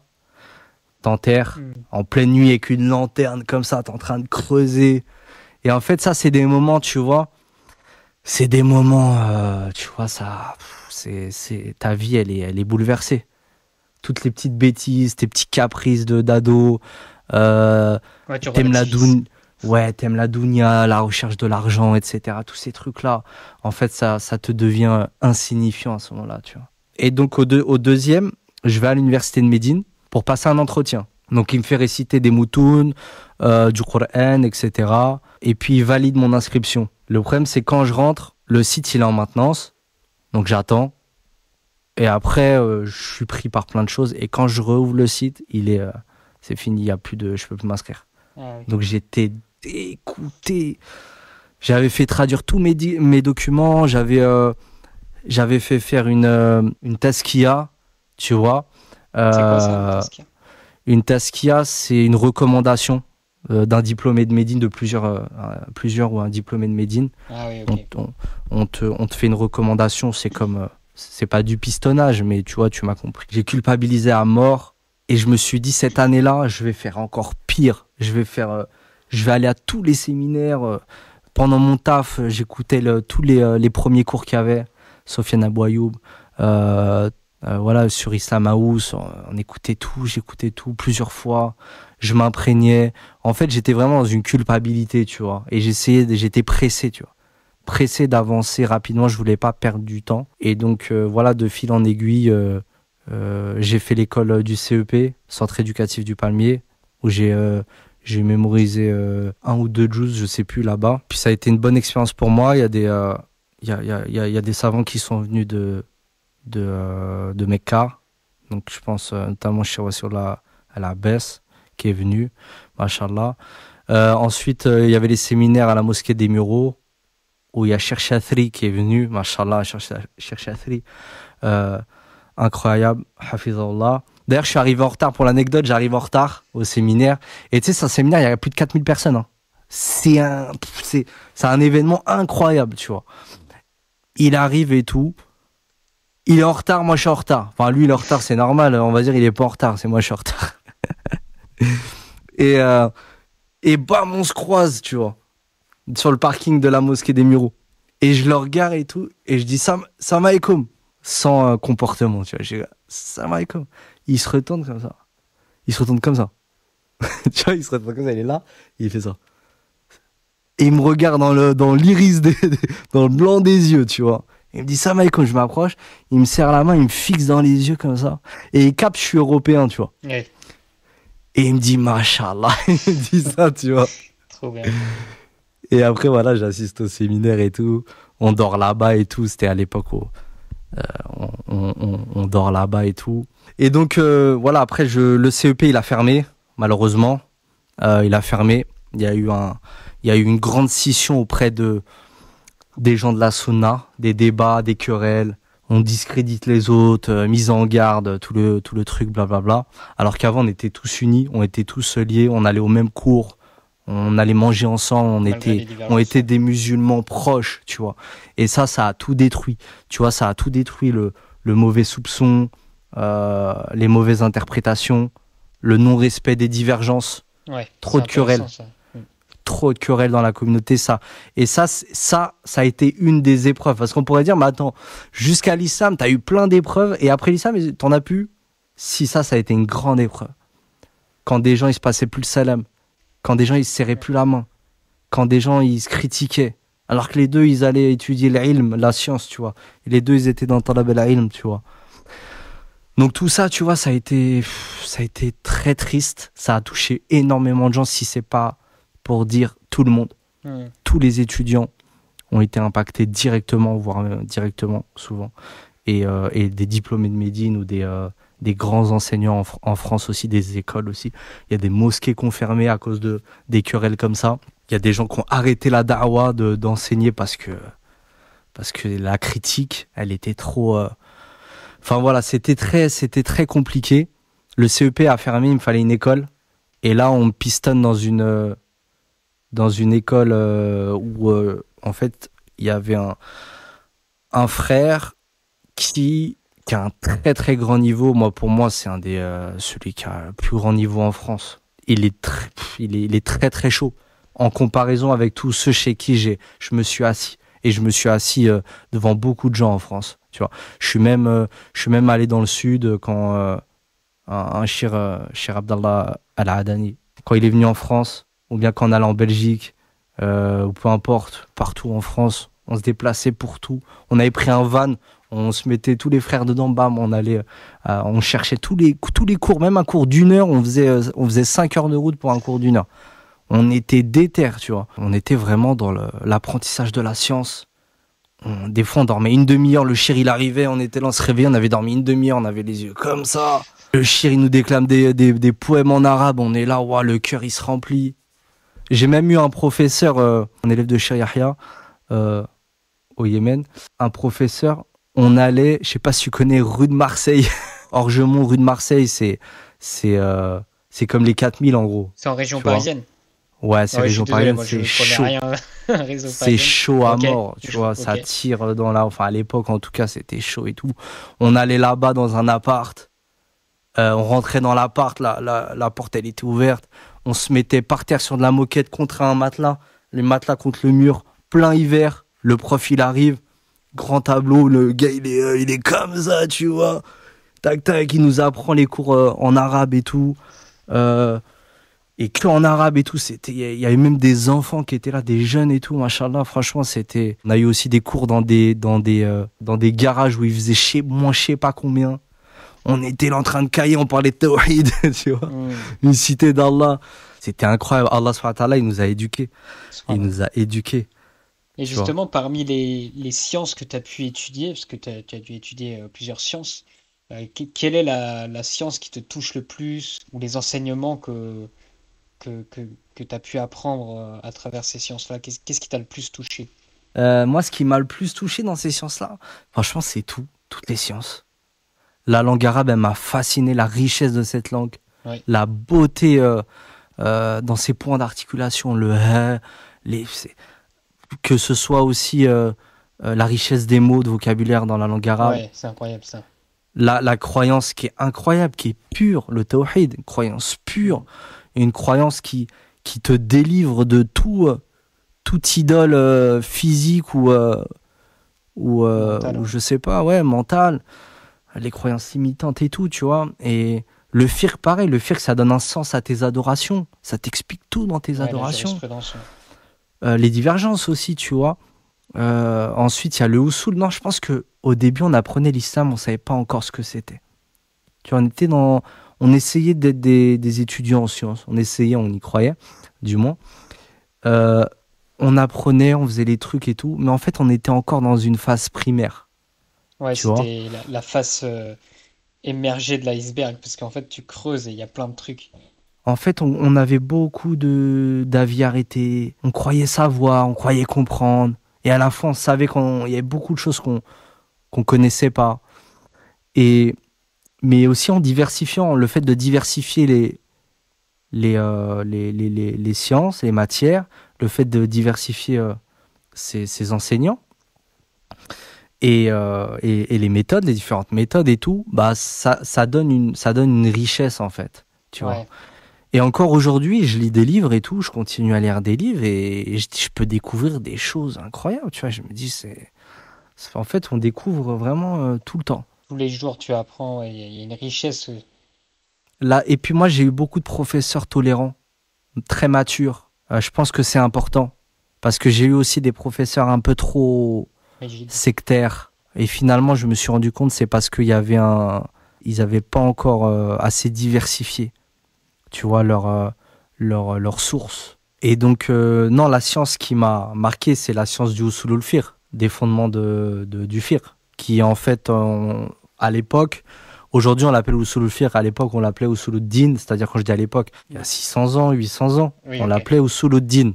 C'était les fondements de la religion, parce que vraiment, elle concerne plus toute la religion que juste seulement le fiqh, la matière du fiqh. Et on nous a bien expliqué que c'était la science la plus importante, puisque c'est la science des fondements sur lesquels les savants, ils vont faire des ijtihad, ils vont avoir des opinions religieuses, ils vont donner la fatwa, des avis juridiques. Donc ça va au-delà de, pourquoi on fait ça? Ah, parce il y a un imam, il en a déduit ça. Ah, ok. Mais comment il en a déduit ça? Et ben là, ça c'est le usulul fiqh. Donc là, on approfondit, tu vois. Et puis on rentre dans la logique, dans plein de choses, dans les fondements de l'islam. Vraiment, là, on est dans le nectar. Bah, justement, dans le cadre de ton activité aujourd'hui, je pense, toi, du coup, tu as une librairie. Est-ce que tu peux nous raconter un petit peu l'histoire de ta librairie? Ok. On me pose souvent la question des difficultés. J'ai du mal à répondre à chaque fois, mais je Bah, vais juste essayer de... l'histoire, déjà, ça va être pas mal. Mais Parce peut-être que je ça pense va qu'il y a des mieux. choses à dire. Ouais. Après, ou sinon, peut-être que tu vas approfondir ta question selon Ce que ce que tu je vas vais dire, ouais. raconter. Alors déjà, comme je te disais, moi je me marie avec ma femme. Elle connaît pas du tout sa religion. C'est une Turque. Elle a été à la mosquée, ce qu'ils appellent le jami. En gros, c'est masjid mais en turc. Le Ah jami, oui, ils disent. d'accord. Ok. Et en fait, ils disent, je vais au jami, j'emmène les enfants au jami. Voilà, c'est ça. Le jami, en gros, tes enfants, tu veux qu'ils aient une petite culture religieuse et qu'ils apprennent le turc aussi. Parce qu'ils apprennent le turc dans les mosquées turques. Tu vois, nous, on apprend l'arabe. Eux, ils apprennent le turc et l'arabe aussi, ouais, les deux. Mais en tout cas, ça parle turc à mort. Ça parle très peu français. Et donc, ma femme, elle a eu une petite éducation comme ça, mais en vérité, elle connaissait pas plus que ça. Quand j'ai rencontré sa maman ou sa famille, ils connaissaient pas beaucoup la religion. Donc, Ok. tu vois, ils savaient pas faire la différence, par exemple, entre Allah et le prophète Mohammed. Eux, ils disent Hazrat Mohammed, tu vois, eux, ils disent le prophète Mhm. Mohammed. Ils savaient pas la différence, tu vois, entre les deux.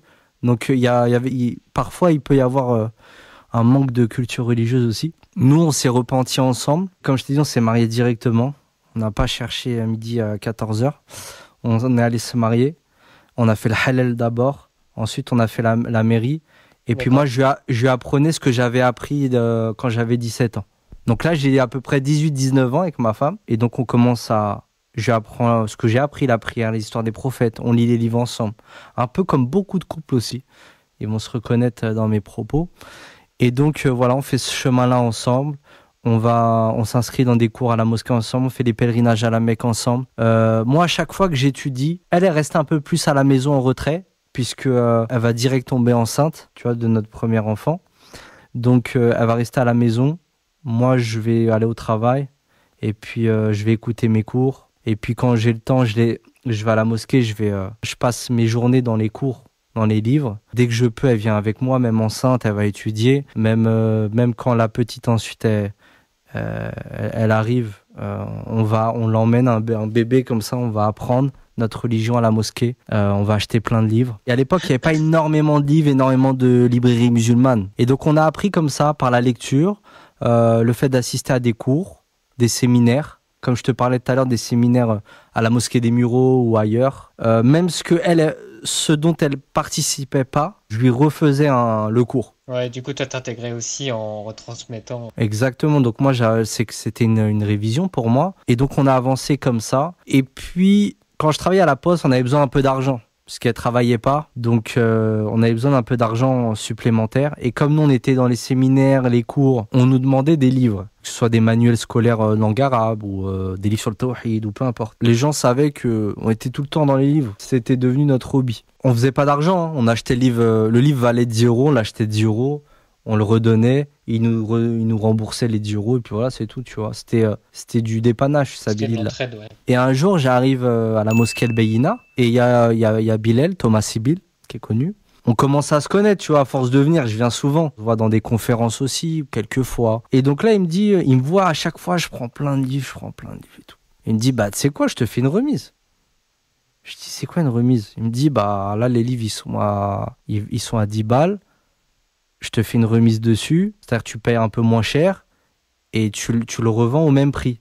Je dis, mais attends, je revends quoi? Je revends moins cher aux autres et je connaissais rien, moi, à la vente, tu vois.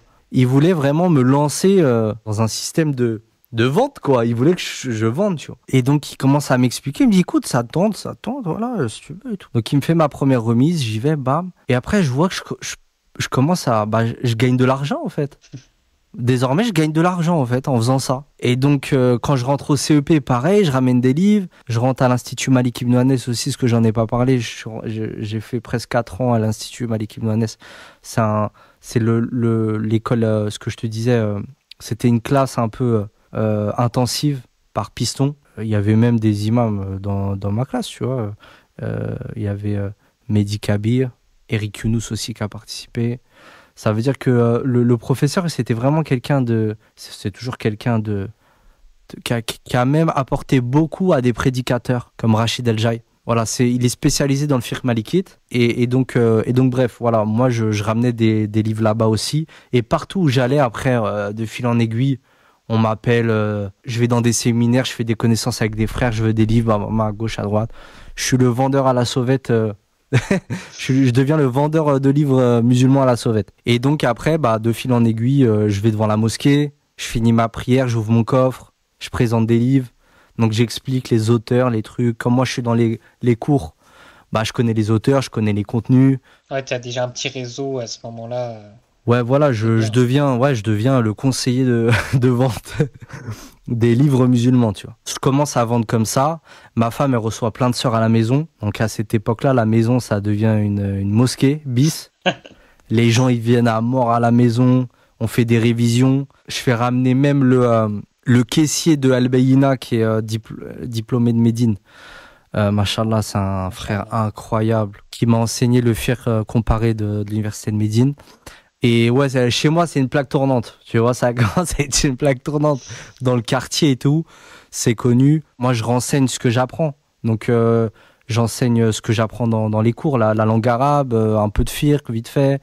Voilà, je commence à enseigner des petits trucs, un peu de tajwid, tu vois. Et je dépanne les gens du quartier, tu vois, qui me connaissent depuis que je suis jeune, je suis petit. Et ils viennent à chaque fois, voilà, ils viennent apprendre, que ce soit des papas, que ce soit des fois ils viennent avec leurs enfants. Avec ma femme, notre foyer, il devient vraiment une petite plaque tournante, tu vois. Nous, on était tout le temps dans les cours, donc la maison, servait à rien pour nous. On a fait des cours dehors, comme ça, en plein hiver, sur de l'herbe, dans un parc. Puis après, de fil en aiguille, on se met sur Facebook. On commence à vendre sur Facebook. Instagram, il arrive.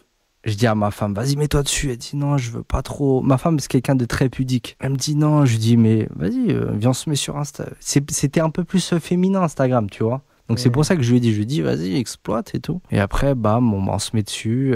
Elle a beaucoup de goût, ma femme. Donc elle fait des belles photos, elle a les belles couleurs, elle a l'œil. On voit que vous avez un branding, ouais, sur... Ouais. Et ça, c'est en grande partie la patte de ma femme, tu vois. Donc on commence à vendre via Facebook et Instagram. On n'est pas très connus au début. Mais comme l'algorithme, personne n'est dessus encore, l'algorithme, il tourne. Donc ça veut dire qu'en fait, tu as une visibilité incroyable. Si tu fais les choses bien, si t'es intéressant, tu fais des vues. Contrairement à maintenant où les réseaux sociaux, ils sont saturés, on attend le prochain qui va arriver, Inch'Allah. Et il faudra être dessus direct. Et là, on rencontre un frère qui nous dit, bah écoutez, moi je fais des sites internet, tac. Je dis, ouais, mais j'ai pas trop d'argent. Tu sais, c'était l'époque, vraiment. En fait, on vendait un peu de livres. On faisait quoi? Franchement, si on faisait 100 euros par mois, on était trop contents. Ouais.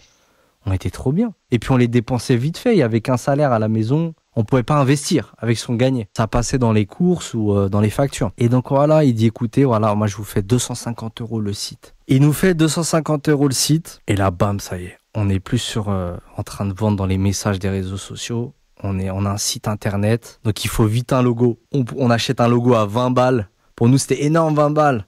On commençait et tout. On sort un logo à 20 balles et tout. Et après, bam, on commence. On commence à faire ce qu'on aime. On met des livres sur le site internet. Et on se met d'accord avec des fournisseurs pour qu'on puisse vendre, même si il y a des livres on n'a pas, ils sont encore sur le site internet, tu vois, de dispo. On va les chercher vite fait. On demande des accords et tout.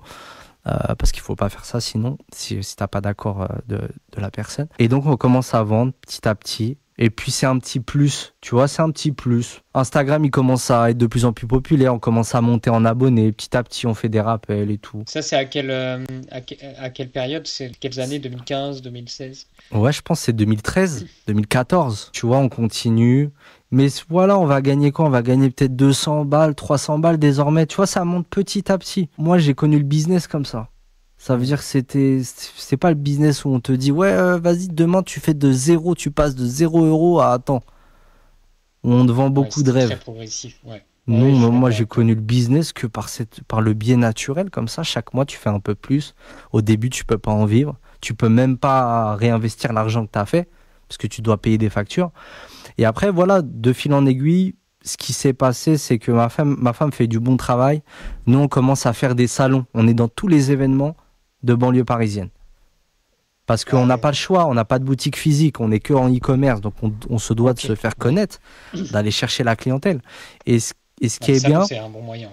Ouais, ce qui est bien, c'est que c'est un contact physique, direct, avec la clientèle. Donc c'est encore mieux, tu vois, que sur Internet, que sur les réseaux sociaux. Donc là, on commence à se faire un nom, on fait les premiers flyers, on les distribue en sortie de mosquée, on les distribue dans les événements, et on monte petit à petit. Et ensuite, qu'est-ce qui se passe ? Moi, je me mets en retrait un peu parce que moi, je reste dans les études, je préfère étudier la religion. Je me dis pas, je vais en faire mon business. Ouais, tu te dis pas que ça va être ton activité principale.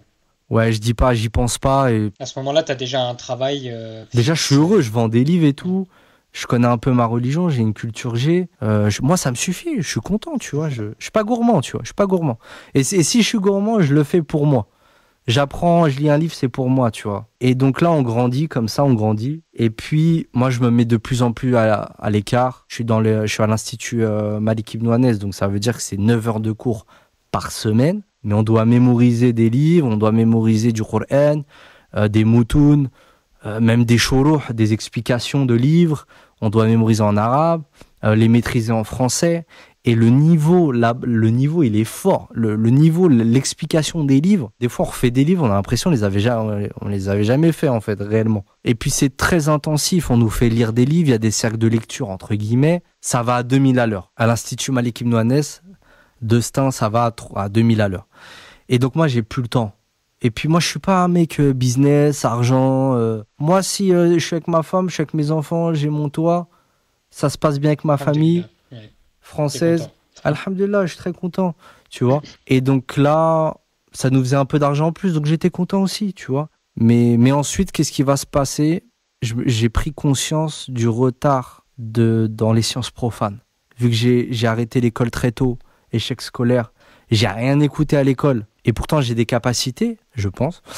Euh, je On est pense. tous. Et j'ai repris de la confiance en moi en étudiant la science religieuse. Et ben, arrivé à un moment donné, j'ai eu un complexe. Je me suis dit, je connais bien la religion, les différentes matières, les différentes sciences. Je suis capable de rentrer dans des précisions dans la religion. Et il y a des trucs basiques, des sciences profanes que je connais pas. Quand tu dis les sciences profanes, c'est-à-dire par exemple les maths, Par exemple, la langue française, ouais, Ouais. les maths, la géopolitique, la politique, l'économie, voilà, le social, la sociologie. Ce sur quoi on est aussi, on est en lien direct dans notre société. Il y a des Ah choses bah oui, où carrément. tu vas connaître comment les impôts ça marche, t'as la TVA ou les aides sociales, tu vois. On connaît rien, tu vois. Je vais m'éloigner un peu, je vais faire beaucoup de lectures, je vais commencer à acheter plein de livres. Je vais acheter plein de livres dans le développement personnel. Je me suis fait une liste de 100 classiques de l'humanité. J'ai lu Confucius, Platon, Aristote, Sénèque, Ouais. Diogène. Je suis rentré dans le Mahabharata, la mythologie indienne. J'ai relu l'Iliade et l'Odyssée de Homère. Victor Hugo, Montaigne, les essais de Montaigne que j'ai fait, que j'ai lu, incroyable. En fait, j'ai commencé vers les livres les plus anciens, tu vois, le Code d'Hammurabi, etc., Gilgamesh, Ouais, les je vois. récits mésopotamiens. Et en fait, je suis remonté comme ça. Pour en fait, Ah, t'as je pris la voulais chronologie. comprendre. Au début, je pensais que les musulmans avaient toute la science et que les autres, ils étaient complètement éclatés. J'avais un peu cette impression. Forme d'orgueil, du coup. Ouais, et finalement, je me disais, mais il y a des choses qui sont contradictoires à cette idée-là, tu vois. Quand tu vois Dar al-Hikmah, les Bani Moussa, qui ont traduit plein d'œuvres indiennes, grecques, comment les arabo-musulmans, ils ont excellé dans les sciences, ils ont réussi à recycler les connaissances anciennes. Je parle des sciences profanes, là, pour le coup. Ouais, les sciences profanes pour le coup. Puis voilà, Averroès, traducteur d'Aristote. La Renaissance occidentale, quand tu découvres que la Renaissance occidentale, finalement, elle s'est faite par la naissance du monde arabo-musulman et jusqu'à son apogée. Et ben là, tu te dis, mais en fait, finalement, nous, dans les cercles européens, français, on a tendance à critiquer les musulmans parce qu'on regarde leur pays, on regarde leur retard et quand on regarde, on lit la colonisation derrière, on comprend pourquoi. Tu vois, il y a eu des conflits, il y a eu un côté obscur de l'histoire. Et quand tu vois ça, t'as l'impression en fait qu'on est au-dessus, on est les garants de l'humanité, les garants des sciences, on est les lumières. Tu vois. Et au final, on se rend compte que non, bien au contraire. Il y a une époque, c'était l'inverse. C'était l'Orient qui était au-dessus sur la carte et l'Occident qui était en dessous. Il y a une époque où en France, on crevait la dalle, c'était la Hesse, et que dans les pays musulmans, il y avait de l'or. Et nous, on n'en avait pas d'or. Ouais, en Europe, on dit, ouais, on a la culture gréco-romaine, mais on a tout brûlé. On a détruit tous les temples romains, on a récupéré les pierres, on a volé les pierres, on en a fait des églises. Faut arrêter. Tu vois, à un moment donné, il faut. Et s'il n'y avait pas eu le monde arabo-musulman, on ne saurait même pas qui c'est Aristote. On ne saurait même pas dans la pensée. Tu vois, dans le miracle, ce qu'on appelle le miracle grec, qui a beaucoup apporté même pour les musulmans, pour le monde arabo-musulman. Mais voilà, quand tu vois tout ça, et tu relis les classiques de l'humanité, qu'ils soient européens ou orientaux, tu vois, bah tu te dis, finalement, on est plus ignorant que... Même un mec qui est bac plus 5, je suis désolé, il se peut qu'il ait une grosse ignorance sur son histoire, sur le développement des sciences depuis le début de l'humanité. Voilà, et ça devient flagrant. En lisant, ça devient flagrant. Là derrière, j'ai tout, là. De toute façon, plus tu lis, plus tu te rends compte que t'es ignorant. Ça, c'est un dicton qui revient souvent en développement perso. Bien sûr. C'est incroyable. Socrate, il disait, la seule chose que je sais, c'est que je ne sais pas. Et pareil, quand j'ai lu Confucius, j'avais l'impression de lire Sahih al-Bukhari. Quand j'ai lu Platon, j'avais l'impression de lire, je sais pas, Ibn Taymiyyah, Ibn al-Qayyim. Et c'est hyper intéressant ce que tu dis, parce que je me fais la même réflexion, excuse-moi, je te coupe, mais moi je m'intéresse pas mal au stoïcisme, et donc bah, c'est Marc Aurèle, Épictète, Sénèque, et c'est pareil, des fois, dans les enseignements, j'ai l'impression de retrouver la sunna, avec juste la dimension divine en moins. Enfin, juste, du coup, c'est énorme, mais Mais ce que tu dis, ouais, beaucoup de choses, beaucoup de gens le voient, et c'est une des raisons pourquoi les détracteurs du monothéisme prétendent que Socrate serait le premier monothéisme qui a enseigné cette idée de tawhid aux juifs, aux chrétiens et aux musulmans qui arrivent après. oui, bah, c'est toujours des théories évolutionnistes. Voilà, exactement. Mais ça révèle quelque chose. Ça veut dire qu'on a un point commun avec la Oui, Grèce classique, avec la période classique, et avec Aristote, Platon qui arrive après, tu vois. Alexandre le Grand, qui est le disciple d'Aristote, et ensuite après les écoles philosophiques qui vont, comme tu as dit, qui vont se répandre dans l'Empire romain via Sénèque, Marc Aurèle ensuite, et puis d'autres, les Montaigne aussi qui va arriver bien plus tard, qui maîtrisait super bien le latin, comme les Allemands à cette époque-là et tout, qui était proche de la philosophie grecque. Je me suis mis un peu à l'écart. J'ai toujours continué les sciences islamiques, mais j'ai réduit parce que je voulais pas avoir un déséquilibre, tu voulais déséquilibre. compenser, ouais, Ouais, un déséquilibre. carrément. Ouais, ouais. Je voulais pas être un illuminé. Parce que je pense que je le suis devenu. Nous, on dit ça, les Européens. Quand on voit un chrétien un peu trop dans les superstitions, on dit c'est un illuminé. Oui, c'est vrai. Et dans notre religion, on en a aussi beaucoup des illuminés. Et souvent, c'est des gens qui n'ont pas de science. Donc, ils voient tout au prisme de l'invisible et du hasard. Enfin, tu vois. Ouah, il y a un truc qui est tombé, tu vois. Ouais, ouais, je vois ce que tu veux dire, c'est intéressant. Ça, c'est ouais, c'est souvent un argument, les athéistes, les religieux, ils voient tout sous le prisme de l'invisible, ce qui est parfois vrai, hein. Ouais, bien Mais sûr. mais il y a de l'invisible, oui, mais il n'y a pas que ça, ouais. En fait, d'un côté, il y a ceux qui sont ultra rationnels, mais trop, comme tu disais au début, et il y a ceux qui sont trop. Irrationnel. Ouais, il y a irrationnel, mais il y a un autre mot, ésotérique, voilà.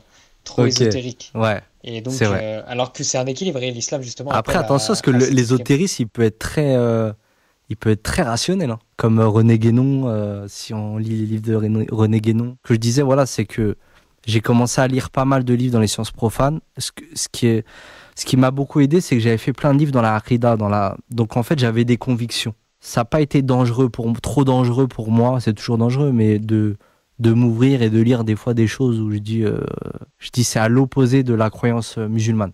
Ouais, t'avais Donc, cet esprit critique pour. ouais, j'avais des convictions aussi. Donc c'est ce qui est important. Beaucoup de gens, je vois aussi qui m'ont contacté, des gens qui sont en fac ou au lycée et qui sont musulmans, qui connaissent pas trop bien leur religion, ils essaient de rattraper le retard, mais ils connaissent bien la philosophie et qui sont perturbés. Ils sont là, ils dorment pas de la nuit. Est-ce que Dieu il existe pas? Est-ce que le prophète c'est vrai ou c'est pas vrai? En fait, ils sont troublés. Et pourquoi? Parce qu'en fait, je pense que ils ont pas ce recul-là. Et ils ont pas ce recul-là, et c'est pour ça que je dis à tout le monde, lisez un maximum de livres et soyez des musulmans avant tout, ayez des convictions, c'est ultra important. Parce qu'après, vous pourrez lire tout ce que vous voulez. Et ça vous évitera d'être trop, eux ils disent trop religieux, mais ça fait pas partie ça fait pas partie de la religion. La religion, mais elle doit t'ouvrir l'esprit.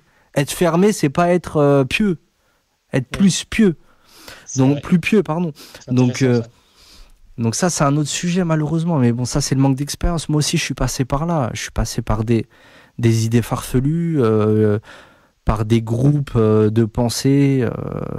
Il faut rien lire, rien acheter, faire attention à tout, et après tu rentres dans une Parano. phase. Ah ouais, tu rentres dans une phase. Ah, laisse tomber, ça peut faire sortir tous les mauvais côtés. C'est ce qu'on reproche aux sectaires, tu vois. Ils sont là, ils sont au nom de la religion, ils Ce peuvent qui te est détruire. anti-religieux, puisque l'islam appelle à ne pas être sectaire et communautaire. Mais voilà, après, c'est le rôle des enseignants, des organismes aussi, Ouais. d'expliquer à tous ces jeunes qui redécouvrent leur religion, qui commencent les sciences islamiques, qui connaissent rien, en fait, finalement, hein, dans la théorie de leur religion. Peut-être qu'ils pratiquent bien et tout, parce ils suivent la manière de pratiquer de leurs ancêtres, qui est bonne, mais musulmans. Mais niveau théorie, ils connaissent rien, tu vois. C'est pour ça que quand ils commencent à apprendre, ils se mettent à dos leurs parents. Ouais, papa, tu sais pas prier, ouais, tu sais pas faire tes ablutions, là, là.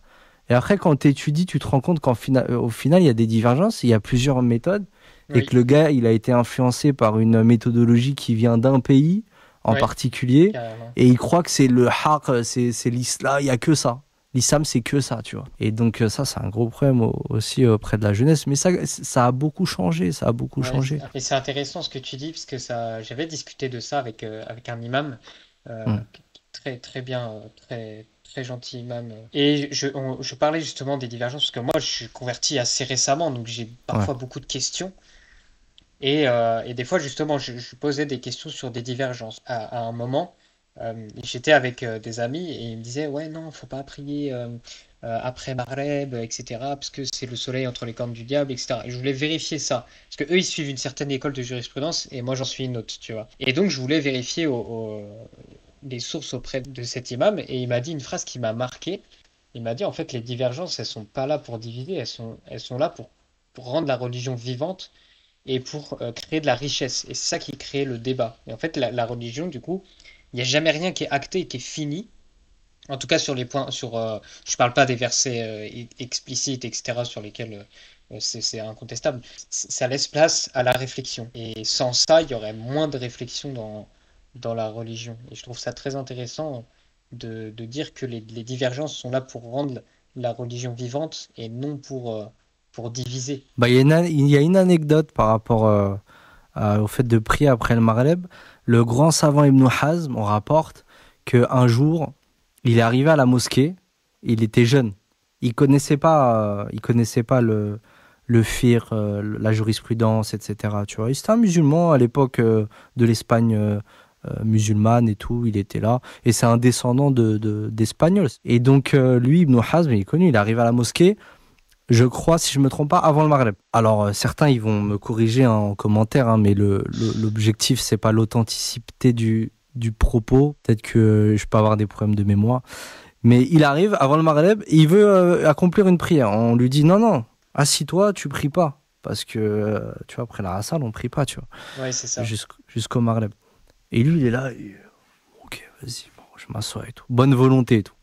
Ensuite, après, un autre jour, il revient après le Maghreb. Et il s'assoit, direct. Et on dit non, tu te lèves, tu pries, tu pries, Ça tu date vois. le masjid, parce que Voilà, exactement. voilà ça. Et lui, en fait, ça l'a énervé. Et il s'est dit, mais c'est quoi ces histoires? Et en fait, ça l'a perturbé. Et après, c'est devenu le grand Ibn Hazm qu'on connaît, qui a remis, malheureusement, qui a été en guerre avec tous les jurisconsultes de son époque, quasiment. Certains ils disent il a créé une cinquième école qui s'appelle le Zahirisme, le Madhab Zahirite et tout. Tellement, voilà, il en avait fait un sujet de prédilection, cette histoire de prière, etc. Ouais. Et c'était le malikisme qui était en vigueur à cette époque-là, là où il vivait. Donc voilà, c'est une petite anecdote aussi. Parfois, on peut ne pas comprendre, tac, nanana, ou carrément des divergences. Voilà, il y en a, ils disent que non, il y en a, ils disent que oui. Et tout ça, ça peut troubler, c'est vrai, le débutant. Et comme tu as dit, voilà, c'est bien ce qu'il a dit. Il a dit, c'est une richesse. Et c'est vrai, c'est une richesse. C'est une richesse. Et parfois, il faut un peu de temps pour comprendre la valeur de cette richesse, tu vois. Donc moi, je me suis mis un peu à l'écart. Je rentre dans la vente. J'en ai parlé aussi de mon expérience dans la vente, un secteur que je connais, que j'ai découvert à quel âge? 26 ans. Donc pareil, j'ai des grosses anecdotes sur la vente. On m'a donné confiance, on redonné confiance en moi. On m'a donné de la valeur. On m'a donné des responsabilités que j'avais pas avant parce que j'ai toujours fait des métiers un peu j'ai fait parmi les métiers les plus durs, hein, tu vois. Je suis retourné dans la restauration après la poste. J'ai fait vite fait du bâtiment, vite fait. J'étais même prêt à être éboueur parce que c'était la Hesse. Et donc je suis rentré dans la restauration, on m'a détruit, on m'a enlevé toute estime de moi. Ça a été une très mauvaise expérience. Et là, quand je rentre dans la vente, on me fait confiance, on me donne de la valeur. J'arrive à péter le CA du magasin, de mon secteur. Incroyable. On m'envoie dans les réunions départementales pour représenter. Je suis le plus jeune. Ils ont tous 50, 40 ans, 60 ans, des chefs secteurs, des responsables rayons et tout. Moi, j'arrive, j'ai découvert il y a 2 mois, 3 mois la vente. J'ai été formé un frère qui s'appelle Emad Al-Khattabi, voilà, qui est de la famille de Abdelkarim Al-Khattabi, qui est très connu. Et donc, machallah, il m'a apporté énormément, il m'a transmis beaucoup d'énergie, on a beaucoup discuté. Ce qui s'est passé, c'est qu'il y a eu un grand bouleversement dans cette entreprise. Plus personne ne s'y retrouvait, il y a eu beaucoup de gens qui sont partis. Et là, en fait, ce qui s'est passé, c'est qu'il y a eu une opportunité de tout ce que j'avais appris dans la vente en une année, de le reproduire dans la librairie, Al-Imam. J'ai posé ma lettre de démission, j'ai repris la librairie, elle était dans un stade fatigué, elle faisait pas trop truc, voilà, sauf pendant Ramadan, il y avait des petits pics. Et là, j'ai tout remis, c'est-à-dire qu'il y a un ami à moi qui m'a envoyé ses cours de marketing, donc des pages et des pages, business plan, SWOT, Smart, les projets Smart, Ouais. etc. Donc moi, je connaissais rien du tout, tu vois. J'avais appris que la pratique pendant un an dans cette entreprise. Et là, il me fallait de la théorie pour solidifier La boucle est bouclée. les fondements de la librairie. Donc j'ai appris beaucoup de choses, la communication, les réseaux sociaux, plein de choses, plein de choses. Et en fait, j'ai commencé à me lever tous les matins après la prière de Saub. Je suis allé sur mon ordi, bam. J'essaie d'améliorer la communication, améliorer le site internet. Je suis rentré, voilà, je touchais un peu le code du site internet alors que c'est des choses qui sont ultra sensibles, il faut surtout pas toucher. Ouais. Voilà, j'étais au four et au moulin en gros. J'étais au four et au moulin. Ma femme, elle, c'était un peu l'image de com. Elle a beaucoup travaillé aussi d'ailleurs pour préparer les commandes avec moi, pour aller chercher la marchandise. Ouais, parce que c'est une logistique quand même, comme ça. On se rend pas compte, je pense. Et au début, ça a commencé dans un KGB, tu vois. On a commencé dans un KGB et tout. J'ai les photos encore des fois. Et oui, j'ai vu ta story sur T'as vu? Instagram, t'en as parlé. Il y a des livres partout. Tu peux même plus t'asseoir. Les gens, ils viennent à la maison. Il y a des livres partout. C'était n'importe quoi. Mais alhamdoulilah, on était dans les livres. Alhamdoulilah. Les enfants, ils Ouais. grandissaient dans cette. Des fois, ils voulaient nous aider pour préparer les colis et tout. Ils étaient plein de bonne volonté et tout. Et puis après, donc, directement après, ma femme, 3 mois après. Donc, dis-toi, en février, je quitte, je démissionne. Dans la foulée, mars, je reprends la librairie. Je perfectionne ma connaissance du marketing, de l'entrepreneuriat. J'achète plein de livres sur l'auto-entrepreneuriat, l'e-commerce, Mm. le développement personnel qui souvent est lié Ouais, à très lié, l'entrepreneuriat. La carrément. semaine de 4 heures de Tim Ferriss, comment s'organiser efficacement, comment doubler sa productivité, voir si c'est pas tripler sa productivité. Est-ce que justement tu vends ce genre d'ouvrage dans ta librairie ou c'est exclusivement lié à la religion? Non, ouais, moi en fait, la librairie à l'Imam, elle s'est construite avec ses lectrices et ses lecteurs. D'accord. Nous, on a apporté ce qu'on voulait apporter. La ligne éditoriale des éditions à l'Imam, elle est claire. C'est de la spiritualité musulmane, sunnite. On fait pas de livre de Aqida, parce qu'il y en a déjà trop. Que nous, on est d'avis que la grande majorité des gens en France, ils connaissent même pas les histoires des grands personnages de l'islam auxquels s'identifier. Je pense que c'est l'étape première par laquelle ils doivent passer et pas venir des livres qui demandent des fois de mémoriser, d'expliquer, de maîtriser de la théorie. En fait, c'est de la théologie.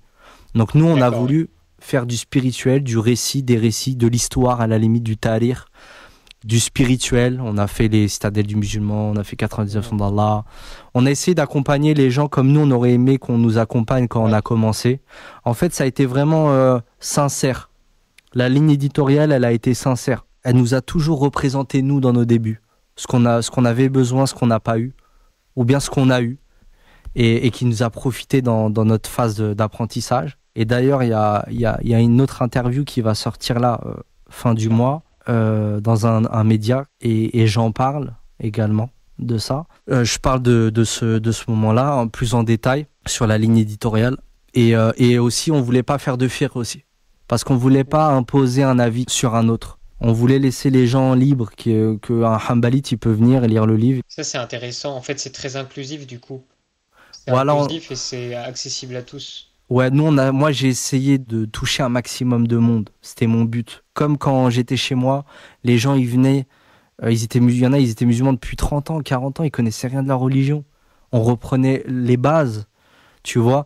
Et donc moi j'ai identifié ce besoin-là. Je me suis dit la communauté musulmane francophone française, à l'intérieur, il y a exactement les mêmes personnes qui venaient chez moi me demander je vais apprendre la religion, je vais apprendre la prière. En fait, j'ai calqué ce que j'ai fait dans mon quartier, je l'ai calqué dans une sphère nationale. Et ça a fonctionné, en fait. Ça a fonctionné. Au début, on me disait non, ça ne fonctionnera pas, ça ne marchera pas. Les mektaba, il n'y a plus rien qui se vend, on est obligé de ramener du parfum, des tapis, des trucs qui n'ont rien à voir, des textiles, des épices, des livres de cuisine. Ça Ce qui a fait fonctionne la pas. différence, c'est ta sincérité, je pense, enfin votre sincérité du coup, à tous les deux. On a calqué notre cheminement, ouais, C'est dans ça. notre ligne éditoriale.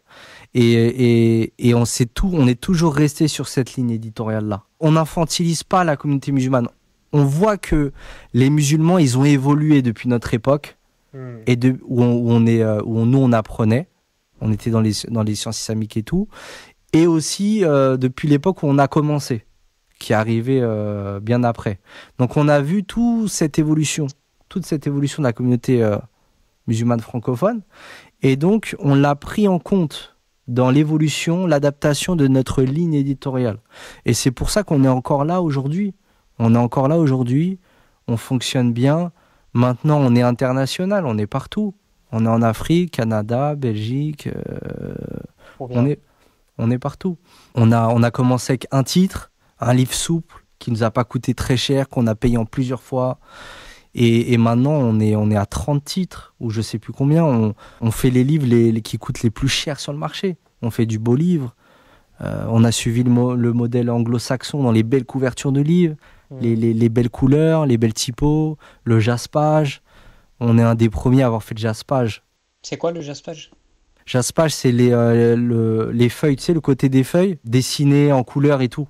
Comme en Ouais, Angleterre, ils ont beaucoup dans ce c'est qu'ils très appellent le ludique. dark love, des trucs comme ça, Ouais, dark romance et tout. Donc notre ligne éditoriale a toujours été comme ça. On a commencé par le récit des femmes des prophètes. On voulait en fait, on s'est dit on va toucher un maximum de gens.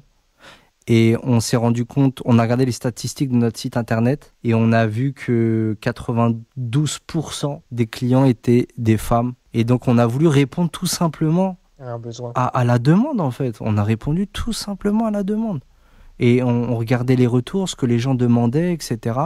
Et on a fait on est arrivé à un point d'accord entre la demande et notre vision et ce qu'on veut transmettre comme message.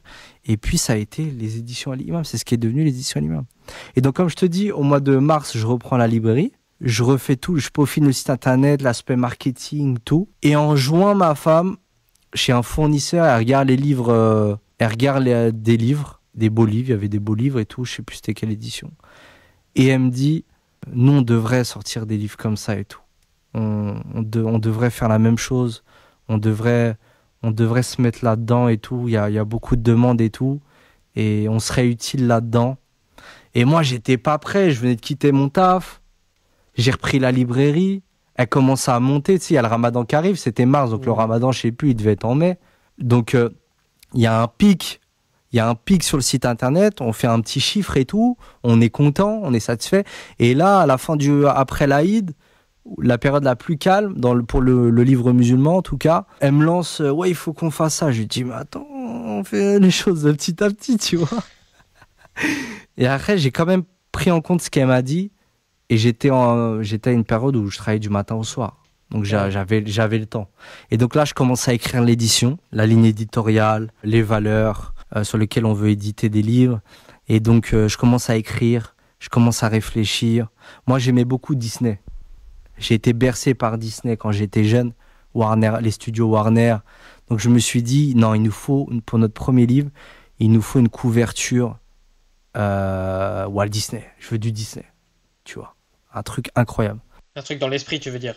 Ouais, voilà. Ouais. Je vais voir un artiste et tout, un graphiste et tout, qui travaillait pour Albaïna à l'époque et qui travaillait plus trop.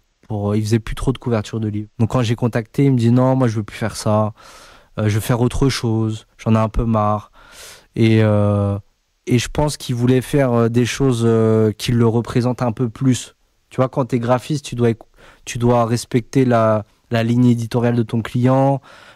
Si ton client il te demande des modifs, tu dois modifier. En fait, à la fin, ce que t'as fait, ça te représente plus trop, à 100% en tout cas, tu vois. Et donc, je peux comprendre que t'as envie de faire autre chose et tout. Et je lui dis, bah vas-y, écoute, vas-y, viens, on Carte fait une blanche. couverture, bam, et tout. On commence 300 balles et tout. Et moi bien sûr, avant, je t'en ai parlé, j'essaye de trouver le livre, un livre pour femmes. Je me dis, on a l'histoire des prophètes, mais on n'a pas les histoires des femmes, des prophètes. Ouais, c'est vrai. Les femmes, elles s'identifient. Et à cette époque-là, en fait, les seuls livres pour femmes, c'était des livres sur les ahkam, ce qui est halal, haram. C'était du fiqh, en fait. Ouais, C'était du droit. c'est Tu commences pas, tu t'offres pas un livre. Tiens, chérie, je t'offre un livre. Ce que t'as pas le droit de faire, ce que t'as le droit de faire. Tu vois ce que je veux dire? C'est bien gentil, tu vois, mais notre religion, commence pas comme ça. Tu vois ce que je veux dire? Et donc, je pense que c'est pour ça aussi qu'on a révolutionné. On s'est dit, on va répondre aux femmes, on va leur faire des couvertures sur lesquelles elles vont s'identifier et des contenus sur lesquels elles vont s'identifier aussi, désormais. ouais. Ce sera leur maison d'édition. Édition Al-Imam, ce sera leur maison d'édition. Et donc, on a commencé, voilà, avec ma femme. On a on a adapté le livre Les Histoires des Prophètes, qui est un livre très connu, machallah, qui est tiré de 30, il y a une bibliographie de 30 ouvrages. C'est un livre qualité, chaque hadith, il est sourcé, avec un avis, de quelqu'un qui authentifie le hadith, qui vérifie les hadiths. Ça a été un travail incroyable. Pour notre première œuvre, on était super contents.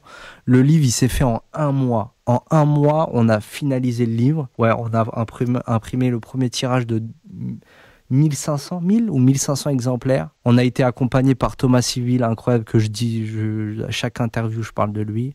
Il doit en avoir marre de moi s'il les écoute. Et voilà, il nous a accompagnés. Ça a été mon mentor dans l'édition musulmane. Ça a été mon mentor, malgré lui. Mentor malgré lui. Ah, Je l'ai harcelé tous les jours au téléphone. t'as été Alors, persévérant. alors qu'on n'avait pas de lien ensemble. On n'avait pas Ouais. d'intimité ensemble. Tu vois, on se connaissait pas trop. Je connaissais plus les autres. Les associés d'Al-Baïna, ceux qui travaillaient. En fait, finalement, c'est celui que je connaissais le moins. Et c'est celui qui m'a aidé le plus, dans ce projet, machallah. Et qui est Thomas Sibyl, qui est connu, qui a un grand cœur, il le dira jamais, mais tout le monde le dira. Et en gros, bah, c'est lui qui me fait vendre mes premiers livres, qui me donne la remise au début, tu vois. Ouais, bah oui. Et donc là, c'est lui qui m'accompagne, qui me donne des contacts et tout, machallah. Et j'ai construit, voilà, Édition Al-Imam, de cette manière-là. On a vendu au début. Bon, là, je te rentre dans les sujets un peu, confidentiels. Il nous a conseillé d'imprimer un tirage de 1500 livres. Et il nous a dit, si tout se passe bien, en 1 an et demi, t'auras tout vendu. On a tout vendu en 3 mois, 4 mois. Ça a été, même nous, on serait pas capable de l'expliquer, tu vois. Et ensuite, attends que je t'explique. Attends, la suite, elle est pire. Ce qui va se passer, en fait. Donc, ça veut dire qu'en septembre, on commence à vendre le livre. On rembourse l'imprimeur, on rembourse petit à petit parce qu'on n'avait pas d'argent. En décembre, on a tout vendu. On décide de sortir la partie 2 parce qu'on avait fait une adaptation. Donc, on avait une adaptation, c'est quoi? C'est quand tu prends des passages et tu annotes, tu rajoutes des trucs. C'est pas une œuvre originale. Tu vois, on l'adapte forcément. Si tu n'adaptes pas les livres en arabe, les gens ils vont rien comprendre. Tu vois, ils ont leur culture, on a notre culture. Et puis voilà, il faut faire attention à ce qu'on édite. C'est une responsabilité aussi en France, tu vois. Et donc, au mois de décembre, on a tout vendu, on est choqués. Des gens remboursent tout. Le bénéfice qu'on s'est fait, on réinvestit la totalité dans la partie 2 et la réimpression de la partie 1. Et donc là, en février, on reçoit la partie 2 et c'est le Covid. Le Et Covid, là, il arrive. Toutes les mektabas elles ferment. Les gens, ils peuvent plus aller acheter des livres dans les mektabas. Ils vont acheter où? à Internet. Sur Internet. Et Et là, nous, ça, t'as eu et un nous on gros boom. explose. Une explosion, je peux même pas t'expliquer. Une explosion, j'ai jamais vu ça. Ça veut dire on est passé on vendait, des petits livres comme ça, etc. Les réseaux sociaux ont pété. Instagram, ça a pété. TikTok existait même, je sais même pas si TikTok existait, quand il y a eu Ouais, le premier mois début du Covid. 2020, ouais. Et donc Instagram, il commençait à péter. Et puis nous, comme on avait tout investi sur Instagram, on a commencé à avoir, beaucoup d'abonnés. Énormément. On a commencé à avoir beaucoup, beaucoup d'abonnés. Et donc, les Mektaba, eux, ils étaient même pas encore sur les réseaux sociaux. Leur site internet, Ouais. c'était un petit plus, le site internet. Avant le Covid, tout se passait en local, en physique. Et donc, les gens, ils ont commencé à revenir vers nous. Et on a commencé aussi à toucher énormément de gens aussi qui savaient même pas qu'il y avait des Mektaba en France, qu'il y avait des librairies musulmanes. Donc, en fait, ça a été la librairie Al-Imam, elle est montée d'un coup. Et nous, on a dû être à la hauteur. Et ça a été Pour qu'il très demande, ouais, difficile. Ma répondre aux femme était demandes. enceinte. Ma femme, elle était enceinte. On avait déjà 2 enfants. Ma sœur, elle est venue pour nous aider à préparer les colis. C'était une folie. C'était une folie. J'ai reçu les premières palettes de livres chez moi, dans mon HLM. C'était n'importe quoi. C'était Mais n'importe c'est quoi ça dans qui est beau, l'ascenseur, avec la c'est palette et tout. l'aventure comme ça. C'est là que voilà, ça a commencé à exploser et tout. Et je le dis de la manière la plus simple, tu vois, pour pas avoir un discours l'entrepreneur, etc. Mais voilà, ça nous est tombé dessus. On a essayé d'être à la hauteur de ça. On a fait ce qu'on a pu. On a créé une charte graphique. On n'avait même pas de charte graphique. 20 € le logo. Notre site internet, non, là, le logo, il était à 300 euros. On a fait notre premier logo cher. On C'est a, ça on a créé l'évolution. une charte graphique, des couleurs, des typos. On savait même pas ce que c'était. En fait, on a été plongé dans le monde de l'e-commerce. Voilà, du jour au T'as lendemain. appris sur le Enfin, tas. voilà, on a appris sur le tas et tout. On a bien été entouré. Le site internet, il a été amélioré. Et puis, on a dû sortir tous les livres de chez nous. On pouvait plus travailler chez nous. C'était trop. On n'avait plus de place. On dormait sur des livres limite. Donc, ça veut dire que on a loué un premier box, pas très cher. Voilà, on a mis tous les livres là-bas. Et après, de fil en aiguille, on a ouvert un deuxième box. Après, on était dans le froid comme ça, avec des gants en train de préparer les commandes de Coran de la communauté musulmane. On était là, on avait froid. Il n'y avait même pas de lumière dans les box pour te dire. On était là avec des flashs. En plein hiver, il faisait nuit. Ouais, attends, on était là en train de regarder les commandes clients, les préparer et tout. Et ma sœur, elle m'a beaucoup aidé aussi là-dedans. Et puis après, à un moment donné, j'ai dit à ma femme, non, il faut qu'on... Ouais, on va prendre un atelier, lumière, tout, Internet, beaucoup plus grand. On va pouvoir ranger les palettes, on va pouvoir ranger les bibliothèques. Là, je suis actuellement dans l'atelier à Argenteuil. Et on a commencé à embaucher parce qu'on n'avait plus le temps. On pouvait plus, c'était trop. Donc on Mm. a commencé à embaucher. Et voilà, de fil en aiguille, ça a grandi d'année en année. Et après, on a été connus, on a sorti Ces femmes promises au paradis, qui a été un livre qui a cartonné. Ok. Ensuite, on a Ouais. sorti Aïcha, radiallahu anha, dans un beau simili-cuir blanc, de la dorure, mat. Les femmes, elles ont dit, waouh, c'était leur premier livre de luxe, musulman, femmes. Ça a Ouais. été, ça a été une révolution dans le livre musulman, tu vois. Toute l'équipe des éditions Al-Imam, ils ont travaillé comme des fous. Ils ont mis beaucoup de créativité, beaucoup d'expérience, beaucoup d'amour, beaucoup de talent, que ce soit pour l'intérieur, les couvertures. Aïcha, en français, c'est devenu le livre le plus complet. C'est le livre le plus complet au monde dans la version originale en arabe. Il a été préfacé par plus de 20 savants, dont Cheikh Al-Fawzan, Cheikh Abdelrahman Al-Barrak, etc., etc. Et donc, on a été vraiment, à chaque sortie de livre, on a sauté d'un palier, mais vraiment au-dessus, tu vois. Ouais, vous avez mis la barre plus haute à chaque fois. Ouais. Après, moi, j'ai fait quoi? En fait, je t'explique. Les contenus, c'est moi qui adapte les contenus des livres. Donc, ça veut dire que je vais regarder les livres en arabe. On va travailler en binôme avec un frère, machallah, qui est connu, un ancien talab el-ilm et tout, qui maîtrise, qui a une maîtrise en français, en arabe et tout. On va travailler ensemble. Et en fait, on va essayer de trouver, on va feuilleter plein de livres en arabe, des classiques. Et on va essayer de trouver ceux qui sont les meilleurs, ceux qui sont les plus adaptés aussi à l'époque contemporaine, parce qu'il ne faut pas être complètement déconnecté de la réalité, vendre une jurisprudence d'une époque, tu vois, alors que ça a évolué. Et donc voilà, on essaie vraiment, des fois dans un livre, il y en a 3, donc on fait un gros travail d'adaptation, on réannote derrière, il y a très peu de maisons d'édition qui fait ce travail-là. On a retraduit le Coran aussi, avec une traduction plus moderne, Ok. en se basant sur la plus connue, Mohamed Hamidullah, qui est très connue, mais qui est quand même maintenant, ça y est, 1916, je sais plus. Elle commence à dater. Et voilà, nous, on est jeunes encore. Donc, on est Ouais. conscient que les gens, combien de fois ils ont dit, on a acheté le Coran, on a commencé en français, on a arrêté parce qu'on comprenait rien. Ou même ceux qui l'ont fini, ils ont dit, ça a été très, très dur. Donc, nous, on est conscient de tout ça et on essaie toujours d'être un apport, toujours d'être. On a traduit de zéro le Coran. Il y a très peu d'éditeurs qui l'ont Ouais. fait. Voilà, après, on a sorti Pour un amour éternel, qui a été incroyable. Ça a été le livre, voilà, on a explosé partout. Meilleure vente à Cultura. Ensuite, on a sorti Ma foi, mon cœur, best-seller à la Fnac, pour être en top 3 à la Fnac, frère. En plus, en religieux. Ouais, Waouh, faut le faut faire. y aller, frère. Ah ouais. À Faut le part la faire. Bible et le Coran, à la limite, pendant le Ramadan, qui a été peut-être en top 3, mais on a fait des stats de fou. Ensuite, on a sorti Khadija, on a continué. On a sorti les livres de poche en format carré. Les premiers à les sortir en format carré, qu'on a arrondi, une belle édition pour que les femmes elles puissent le transporter facilement. Que ce soit des étudiantes ou des jeunes mamans dans les transports, peu importe. Voilà, on a sorti le Coran à tracer aussi. On est le premier en France à l'avoir fait, si je me trompe pas.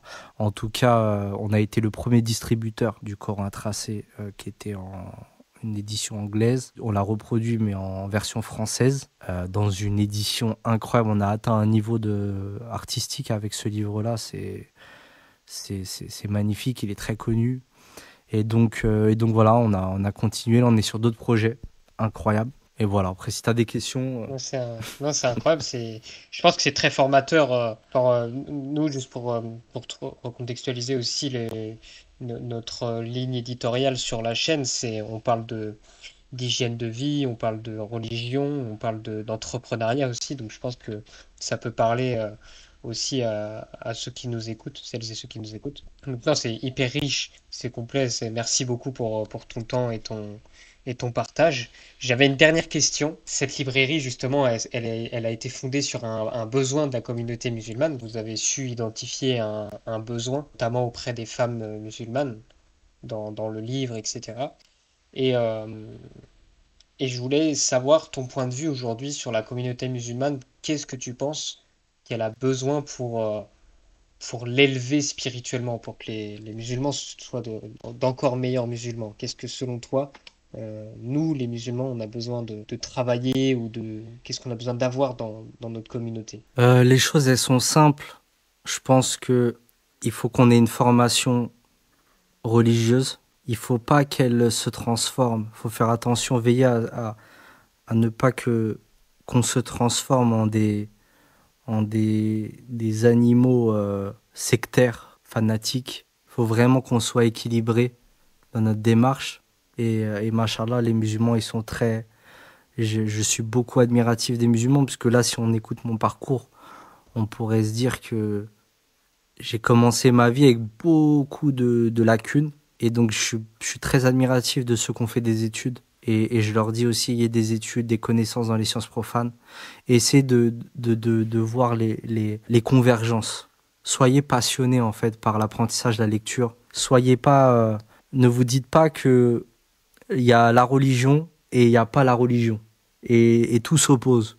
Dites-vous l'inverse, Hmm. que si vous pensez que l'islam c'est le haqq, alors pourquoi vous vous dites pas que je vais le retrouver même en dehors de la mosquée, je vais le retrouver ce haqq. Il y a une vérité universelle. Il y a des croyances communes avec d'autres religions, même des athées. On peut avoir énormément de points communs. Comme il disait à l'époque, docteur Zakir Naik, il disait les athées sont plus proches que nous que les chrétiens. Ouais, parce qu'ils ont la moitié de la shahada. Parce qu'ils ont ce sens critique, où ils ont la ilaha, ils ont détruit les idoles qu'ils avaient dans leur tête. Enfin, pas totalement, puisque maintenant il y a des nouvelles idoles. Oui. Les idoles de la modernité, du capitalisme, de la surconsommation, etc., etc. Mais voilà, il faut qu'ils fassent ce lien-là, mais surtout, il faut qu'ils œuvrent. Ça veut dire qu'en fait, il faut pas qu'ils se disent, ça y est, j'ai une culture G maintenant, islamique et non islamique, je suis bien, et vas-y, c'est tout, je suis heureux et ce qui compte, c'est moi. Ouais, rien Non, n'est acquis. il faut transmettre tout ça. Soyez des acteurs, peu importe ce que vous faites, faites-le. Aujourd'hui, on a l'arrivée d'Internet, des réseaux sociaux, de l'auto-entrepreneuriat. On a les SAS maintenant, c'est le SARL, mais c'est entre le micro-entreprise et le SARL. Maintenant, tout le monde peut entreprendre. Tout le monde peut créer un numéro de SIRET en 5 minutes sur Internet. Vous pouvez commencer à vendre sur les réseaux sociaux ou auprès de votre entourage. Faites quelque chose, en fait, même si elle peut vous paraître minime, mais elle est grande auprès d'Allah subhanahu wa ta'ala, tu vois. Et puis, et puis ces petites choses, elles vont grandir. De jour en jour, elles vont grandir et vous serez choqués après quelques années, vous vous direz, subhanallah, j'ai commencé comme ça et maintenant je profite peut-être à 1000 personnes, 100 000 personnes. 1 million, il y en a certains, ils ont des grosses audiences. Maîtriser les connaissances de cette vie, étudier cette vie. La religion fait partie de cette vie. les sciences profanes aussi. Connaissez bien votre contexte et surtout, au final, agissez, œuvrez en fait sur ce que vous avez appris. Là, j'aime beaucoup ton message. On le retrouve aussi sur tes réseaux. Tu en parles beaucoup Mm. de l'équilibre, de la recherche de la connaissance. C'est ça qui nous élève en tant que musulmans. Bah, merci à toi. Merci beaucoup pour Merci ton à toi. partage, pour ton temps. En tout cas, pour celles et ceux qui nous écoutent, vous pouvez retrouver tous les liens de la librairie en description. Et voilà, merci de nous avoir écoutés. Barakallahu fik. Merci à tout le monde.